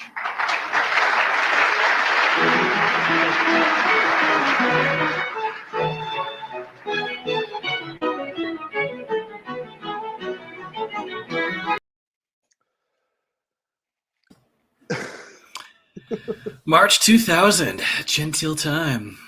The calm before the storm. Just that outbreak of national insanity that Hitchens and so many other people were swept up in, not very many months later. But thank you, Darius, for the super sticker. Really appreciate that, brother. I guess I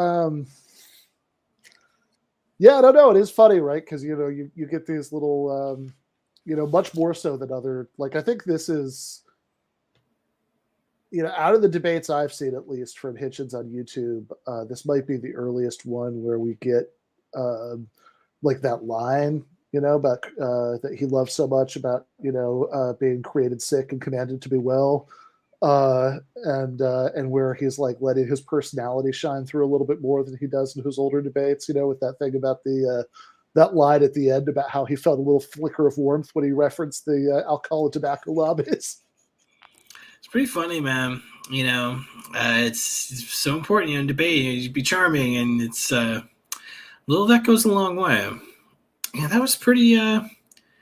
Obviously, spent a lot of time talking about his personal friend there. That came out pretty effective. Just little simple, understated conclusion there. Being decent, not because you're commanded to, or because you were made sick and then made better by saying you're bad.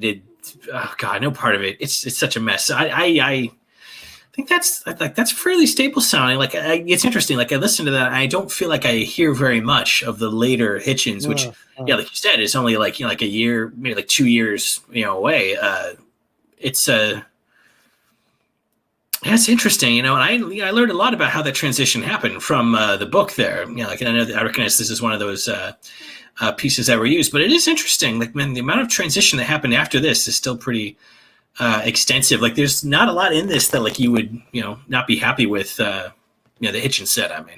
No, there really isn't.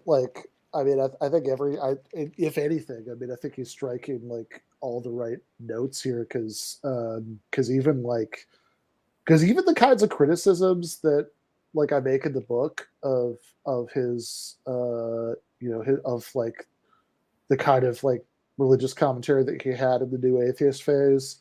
I don't know. I really don't see anything in this debate that I think would kind of to which those criticisms would really be relevant, right? Because what is he really saying? He's saying he's expressing, as you said earlier, he's expressed it almost like it's just a personal taste or something. It's look, man, you can have your you can have your talking snakes and shit. I like Stephen Hawking, but whatever. Let's talk about Mother Teresa and the Duvaliers, And just fundamentally, you guys aren't being persecuted. You're on the money. You're Catholics in the House Representatives. That's what he said. He's you guys were just talking about that. So it seems like you're on the, you're on a hit parade here at this stage. Being in touch with reality. You guys actually are persecuted. All powerful people, you're having a tantrum because you don't control the whole system. Yeah, we're being persecuted. No, you just only control half of society. Sorry, it's tough luck. No, exactly. That's the I think he's obviously, I think Hitchens is right to to mock the idea that that the Catholic Church is persecuted in the United States, and certainly that certainly the United States, especially in the 2000s, that there was that the idea that there was some sort of, I don't know. The idea that America 22 years ago was France when the Jacobins are taking over Notre Dame and turning it into the Temple of Reason. It's no, you guys are pretty, you guys are pretty set culturally here. The media is pretty deferential to you. Politicians are pretty deferential to you. It's it almost what it gets down to is that what you're complaining about at this point is that some people exist who don't like you. Yeah, it's amazing too. There's no more bedrock right-wing belief than that the media are all liberal or just radical if you're even lazier. And like you said, that's Hitchens just sort of says that's not the case. They kiss your ass all the time, and through Jordan Peterson, it's the left academics. Their ideas are in the media, and that makes everyone gay. Like it's all based on this. When you look at the content of media, it's constantly kissing the ass of religious people. Like, again, this is from the 90s. You and I were kids then. Like, I remember Touched by an Angel was one of the top rated programs. Oh, yeah, I remember that. All these idiots and their lives are a mess. And then some pretty TV actress and they're an angel and they touch you and your life gets better because of the angel that touched you appropriately. Like, it's just such a, like, all media is always kissing their ass. Any film that has like an unbeliever character, they always get embarrassed and like realize like, wow, we really showed Dr. House that you can't just believe in things that are rational. Like, anytime it ever comes up, it's always like that. So in the 90s and this early 2000s, I just think of all the media product then, like differential barely describes it. Like there's a real smear the non-believer angle most of the time. People always, but that's true also for other stuff. Like if there's an episode of a show where someone doesn't believe in ghosts, by the end, they'll be scared to believe in ghosts. Like it sort of has like that odd, like if you think you're smart because you don't believe in things, it's going to get you in some embarrassing way. But that's great for religious, churches. You couldn't ask for better than that. So. Yeah, I don't know. I'm glad you had his feet on the ground just to say, like, you're not being oppressed. You guys run. You're not being oppressed at all, right? Like this is just ridiculous. Yeah, no, and I think that's right. Like, I think, and I think that like now that would probably be a little less true. That like you couldn't have like I think, like I don't think that it would be the other way around. But I think like now, like I think it's probably fine that you can have like somebody who says they're an atheist on a TV show and it's like not a big issue, but like a step forward for our people. Yeah, exactly. Like I think that certainly in like 2000, I mean that wasn't the case. And like you always had to have some kind of like vague sort of very special episode, sort of, Christmas episode kind of affirmation of like some kind of at least like vague emotional attachment to religiosity, like any kind of TV show where that issue came up at all. I mean, really, unless we're talking about like South Park, like that's the only purposefully irreverent shows, like South Park or The Simpsons again, those, kind of their own emerging animation satire category, but that was nowhere near the majority of TV in this era, that's for sure. Yeah, and even The Simpsons, like as irreverent as it could be, and as many jokes as they did make at the expense of Reverend Lovejoy, there I did as if it doesn't still exist, but whatever, in my heart it kind of doesn't, But we Luke Savage explained all of our pain there. We don't have to go back into it. Yeah. No, that's true. I forgot about that article. Yeah, so good. By the way, since you mentioned Luke, that reminds me. Luke's new book, The Dead Center, about like, centrism, is Or Books just made that thing available for pre-order. So, he's a really good writer, and he's at his best when he's skewering the libs. So that should be a really good book. But yeah, no, exactly. So like, but even The Simpsons. Right, I'll just talk about the past tense. Right, like you're right. Though, when Homer stops believing in religion, in the end, it's a really, really weak religious lesson at the very end. So, yeah, it's like even The Simpsons, though. So ease up, Donohue. You won. Come on. No, exactly. Like even The Simpsons, whenever that issue came up, like they do like a sort of throwaway joke that was at the expense of Christianity. They definitely do that, but. Reverend Lovejoy being like, I don't know, Lisa's like, doesn't it say in the Bible, blah, blah, blah. And he's like, have you ever read this thing, Lisa? Technically we're not even supposed to go to the bathroom.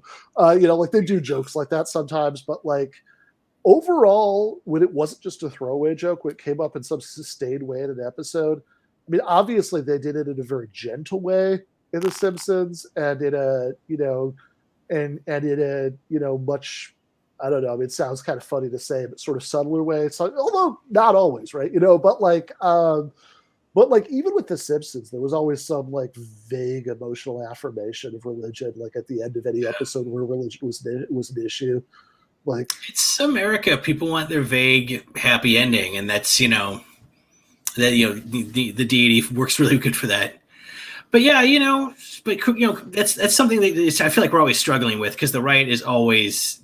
From way before all this, like we're just surrounded by the left's powerful forces, and we were over here on the left. We're like, oh my god, I had no idea we had forces. Like we have small magazines and YouTube channels. It's no, exactly. I mean, obviously, it is totally the left's fault that Joe Biden had a really unsuccessful first year because, after he beat us in the election, and then didn't do anything that we wanted, then tried to do a bunch more modest things than what we wanted, and then failed. I mean, that kind of half-heartedly tried, yes, to do something. Yeah, that is definitely on us. But yes. But I feel bad about that. We have to blame the right people. Like we had that horrible synagogue hostage situation this week, showing more anti-Semitism, and again, it's more blame at the feet of fucking Brian Gumbel, who invented American anti-Semitism. I learned recently. Yeah. Although there was also like a touch of not a lot, right? But there was just the lightest sprinkling of anti-Semitism in some of Donahue's stuff. There was like a little, like you could blink and miss it, but there was a little, and Hollywood. I mean, who's running that? Would they do this to the Jews? Of course not, because they control the banks. Maybe. I'm just saying we should be allowed to not be criticized. This is a Catholic Church. Like anti-Semitism and its history is like a mile long. So it's again, that's a dog whistle. All of your followers will immediately get that, and all the nice liberals will be like, I wonder what that's about. It's you can see that, yeah. Yeah, no, totally. And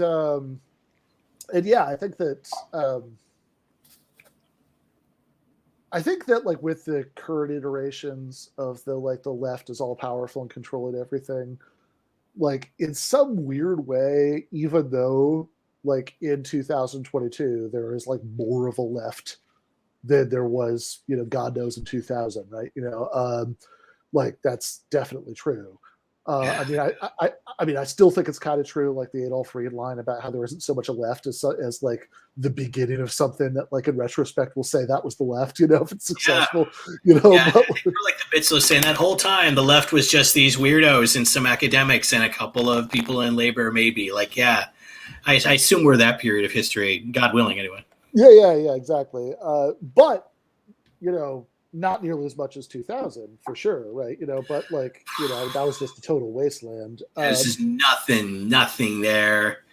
Like the Nader campaign, like it's less than the Warren campaign. Like it's just so. Luckily now we have some kind of left that we can sort of support. It's way better. Yeah, and I will also say, like, I remember going to a Nader rally in 2004, and I remember being really hit 12 years later. Going to a Bernie rally in New Jersey in 2016, that like the politics, even though like Nader was running as the Green Party candidate in 2000, no, actually 2004 he was the independent, but whatever, right? It was like some sort of third party deal, right? Like, and Bernie was running within the Democratic Party. I mean, the politics of the Bernie rally were well to the left of the politics of that Nader rally. Like that was like Nader, even Nader in 2000. Like that's the thing, because like people sort of vaguely remember, there was like the Battle of Seattle at the WTO in 1999. It's like, you could understand why people were excited about that at the time, but also like nobody was using the S word in Seattle in 1999, right? Like that there was a, like it was like maybe you could say corporate is bad, right? But like nobody was calling themselves socialists then, and is very like honestly, like I mean that was much more of a sort of like I don't want to shit on anybody who's part of that. It's like I think it's like whatever. I mean, like the few people who are like trying to do something in that goddamn wasteland, but like but I think it's a very different kind of thing, that like even the Nader campaign, like it was like basically like, we shouldn't have money in politics, and like I don't know, maybe we should be fighting less wars, and and like that's it was a very like much more stripped down kind of American progressive populist message than like the sort of robustly social democratic program. It's true. Like not a lot about taxing the rich or breaking up corporations or, let alone expanding Medicare, we were happy to have it then, boy. Just anything that smacked of, totally, of Al Gore, but boy, it's nice now to have actual like nationally visible social democrats is so helpful. Absolutely. That was the, by the way, I always thought it was hilarious in like 3 years ago, I was on the Ralph Nader Radio Hour, like 2.5 years ago, and at the beginning of the conversation, I said, Ralph, it's great to talk to you. Like I really admire you, and I voted for you twice. To which his immediate response was, "Well, what happened the third time?" It's funny, man.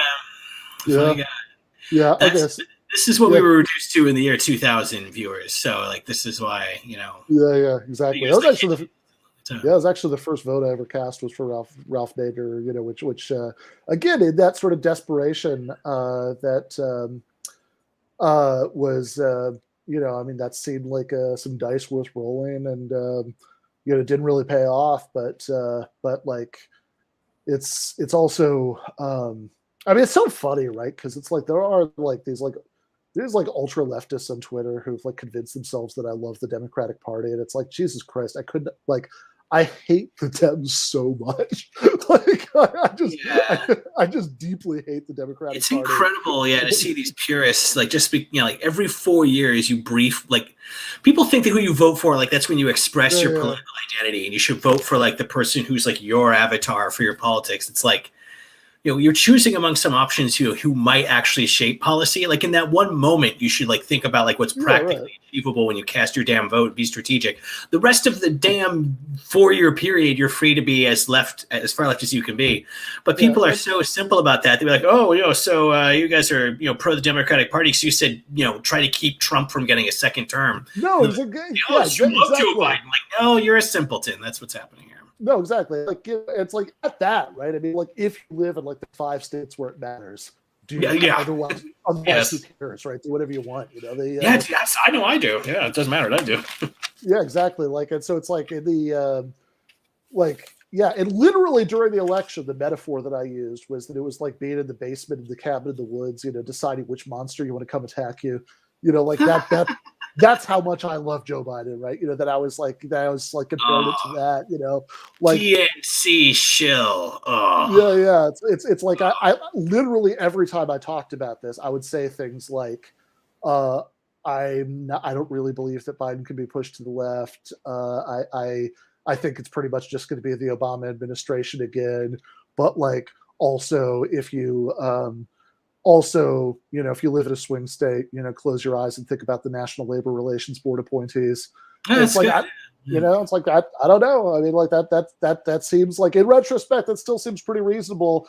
And like, it's just funny that like every once in a while, I'll get like somebody on Twitter or whatever who'll be like, when Biden does something like shitty and horrible, like in this sort of standard Democratic president way, they'll be like, aha, I guess that really disproves you, huh? It's like, this is exactly what I expected, right? Like, we said it would suck. We were here during Obama. Yeah, like we were there too. We remember it. Like, we're not crazy. It's like that's the ballot gives you very few options because the ballot in America is controlled by the two parties and they're both There's no Labor Party. It's terrible. Like very little can be achieved like at that very high level until we're in the future. But yeah, people go nuts. If you ever take any mainstream position or express any support for anything for keeping out Republicans from policymaking, it's so you're like Chapo Trap House and you love Hillary Clinton and you've got brain rot in your head from this shit. It's brutal to see that stuff. But not our boy. At this time, Hitchens was still able to go, no, you have no frame of reference. You guys have tons of respect and authority and influence. Like, 2 years later, he would lose that. Goes to show, we might, we're happy with our discerning view of this. Who knows what embarrassing thing we'll support heavily in a couple of years. I hope it doesn't go this badly. Yeah. It would be hard for it to go that badly. Yeah, I know. Andrew, I grew up in Michigan, and actually during the 2020 election, I did live in Michigan again, because my wife and I moved back for a while, like during the pandemic when we were both teaching online anyway. So I did vote in Michigan in 2020. Although oddly enough, it would have actually, I wouldn't have seen this coming, but it actually would have mattered more if I'd been in Georgia, since that was actually way closer than Michigan. Like, Michigan is supposed to be a swing state and Georgia isn't, but it just happened to work out that way. Although it's funny, like again, like you know, it's like the Elizabeth Brunig thing. If you hate Elizabeth Brunig, you have to come up with something to like get mad at her about. It's like if you hate me, this is the stuff that people will reach for. It's like, oh, he said like, you know, maybe like put on some rubber gloves and like pull the lever for Biden if you're in a swing state. So like he loves Democrats, you know. Like, DNC. You know, and it's like, so I remember I said exactly what I said just now about Georgia and Michigan, and I saw like in the past I saw somebody on Twitter was like, oh, Ben said he moved to to Michigan, you know, so his vote would go longer. I'm not gonna fucking move to a state for the sake of where I'm registered to vote. Like you think, you know, like you think that like that's like that high a priority? Like it's like no, I went back to Michigan because it was cheaper to live there, you know, since there was no reason to maintain our Atlanta apartment, you know, when we couldn't leave the house anyway. So that's like many people did during the pandemic, but like half the people I know did stuff like that. But Silver recalls us to the more important topic and says, thank you for the Silver chat, super chat, yes. Silver. And yes, reminds us of another show actually that came on half an hour after The Simpsons ended on Sunday nights. Says, oh, the X-Files is a character who doubts the weird stuff, but she's wrong every single time, which was amazing about the X-Files. That's like I remember they made a joke once in there about, I don't even remember what it was. I think it was maybe the black and white episode, where whatever like the sort of local quirky supernatural thing is in this small town. You know, like Mulder immediately believes in it, and Scully is like, "Oh, Mulder, is there anything you don't believe in?" Oh my God. Yeah. You know, which of course, like everything else, turned out to be real because, like in the and that show, in the universe of the X-Files, everything is real. I know. You know, that's the X-Files. They go to some town, and Duchovny goes, "Oh, it's an urban legend," and she, no, it isn't, and then it is like every time. It's like, oh, the fucking, Tooth Fairy was here. Like, that's not true. Oh, look, there she is. Shit. Okay. Inspiring. These are the shows that got rid of critical thinking skills for a lot of people. Yeah. I mean, I love the X-Files, but it might have a lot to answer for.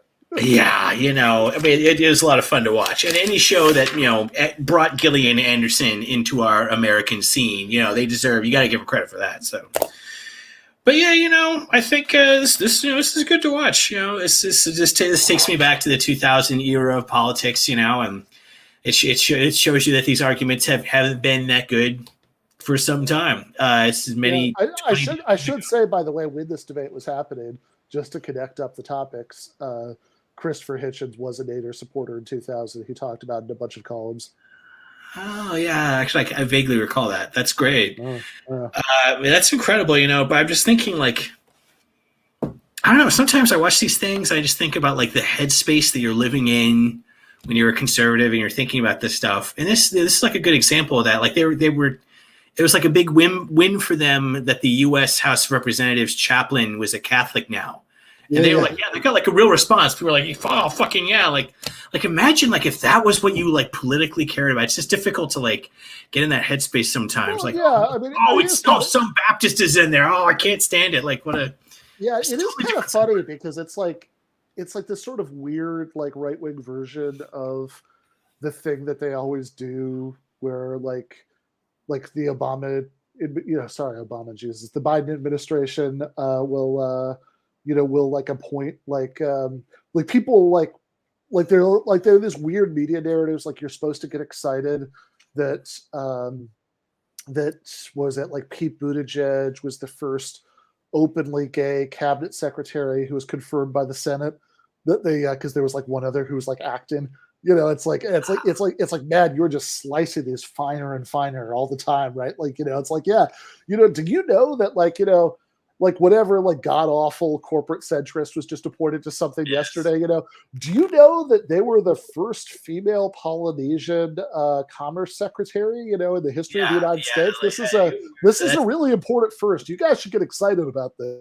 That's the first polyamorous bisexual person to ever serve in the vice secretary of the agriculture department. So that's a lot better than any Medicare for all. That's you'll get some pride out of that. It's hard to be proud that we have, hard to be proud that we have a black chairman of the Joint Chiefs of Staff when people are living out of their cars. It's hard to get excited. exactly. It's like, okay, and so like, what exactly is this supposed to do for the like vast majority of Black people in the United States? Like if you like, Yeah. I mean, to go back to the many failures of the Biden administration's half-hearted push to do some of the stuff they said they Yes. would do during the election, like, you know, yeah, I mean, like, oh, it's this like wonderful victory for women that Kamala Harris is vice president. You know, it's like, I don't know, like, you know, I mean, maybe I'm just like a simplistic, like economic determinist kind of like, you know, old school dogmatic Marxist, but like, I kind of think that there are more women who would benefit from like universal pre-K if they had actually like pushed that harder than benefit from like having the knowledge inside that Kamala Harris existed. Wow. You know, we have a woman Treasury Secretary, so that's better than childcare for those women, I would say. Yeah, exactly. Yeah, it's just brutal to watch this stuff, you know, and oh god, yeah, it's a brutal thing. It's not going to be an easy political year, but that's why we have, that's why we have this show and these debates. We can watch older political material from when we thought the country was stupid. Yeah, yeah, no, absolutely. Yeah, what I was going to say earlier is I think that in the, I think that like even though there is a little bit more of a left now in, it's still you still notice that like when people do the 2022 version of the Donohue thing about how the left controls everything, to make that fly, they always have to conflate like the left with like, you know, the I don't even know, like the Apple corporations, like, you know, like HR department, like maybe you do trainings or something. Bolted onto the left is just big tech. Yeah, it's like that. Big tech censors the president and conservatives. That's why you never hear right wing ideas. And if you look into this, you know, like I have a whole section in my book about this. Like what you discover is like all of the left wing activism in Silicon Valley is at the employee level to the annoyance and opposition of management. Like it wasn't Google that wanted to stop doing AI research on drones, you know, like that was the staff who said, we're walking out because fuck you. And, you know, that stopped them, you know, like they were very excited about it. So as always, conservatives are half of what they're mad about is things that capitalism does because it constantly undermines all of society's institutions, and they love society's institutions. So they get mad at them. But you blame that on the left. Like that's the left causing that. That's woke capitalism when those corporations pursue their profit motive like that. So weak. It's like, no, I actually don't like, you know, as a leftist, I actually am not excited about, you know, the HR department making you go to like some incredibly annoying, you know, seminar. Like I would be, you know, I actually think like the, you know, like, you know, I think that like, if you want to talk about, you know, racial disparities or structural racism, whatever term you want to use, like, I think like actually like, you know, redistributed wealth, you know, would be much more relevant than like making people like, you know, sit in like a you know, a seminar room in your corporate office building and like go on a vision quest about your internalized whiteness or whatever. Like, you know, it's like I don't, you know, that's just like, yeah. I mean, I mean, all like if you, I mean, that doesn't actually. You know, that doesn't actually do anything about any of the many like any of like the many pathologies of American society that like disproportionately, you know, hurt non-white people, you know, because of our apartheid history. Like that like that leaves it all in place. I mean, that's all just like, you know, yeah, like some combination of like corporations wanting to like shore up their liability, you know, by you know, it's like, oh, you can't sue us for, you know, if anybody like makes a racial comment at work because, you know, we made you go to that seminar where Robin DiAngelo yelled at you, you know, like we tried to de-racism you with guilt and it just didn't work because of your personal flaws. There's no structure that causes these things. Yeah, exactly. It's like the flashback to Ned Flanders' parents. You know, we tried doing nothing. You know, we're all out of ideas. Yes, yeah, but that is how people like square the circle of like we're being overwhelmed by the left and the left barely existing as we do. So like, oh well, Google is the left. You know, the left. So AT&T Corporation, which owns CNN, like that's the left. Sounds like you guys have totally lost touch with reality. These are some of the biggest corporations. Their stock belongs to the richest people. This is capitalism. You guys have lost touch with reality. Yeah. You know, what are you going to do? But that's why we have this era of Hitchens to protect us from this stuff. Yeah, exactly. Well, yep. Books. The book is available at fine booksellers everywhere. You can go to redms.org. You can order it there. I also, since I have mentioned before, I bought a bunch of copies to sell at book events that are kind of on ice right now because of Omicron. So got a bunch of copies directly from the distributor. So I have been offering. Most of them are spoken for, but I don't know. There's still a few dozen left that if anybody wants to just like message me, I'm happy to, to sign it for you and send it to you. Just, Venmo me the cover price and a few bucks for shipping. Silver, thank you for the last minute super chat. Yeah. No, that is a classic. The Kagan Kodos running for president. I always loved that. Like a day ago, I was walking around my house and I was thinking that line. I think that is one of the funniest things I've ever heard. Where he said, "Your superior intellect is no match for our puny weapons." That's the funniest fucking thing I ever heard. God, that's that masterpiece after masterpiece in that era. No, absolutely. Yep. Go ahead and throw away your vote. Yep. All right. This was great. Thank you so much, Rob. We are going to cut it for tonight. Buy Rob's books to read his work at Current Affairs. There's a link in the description. Peace.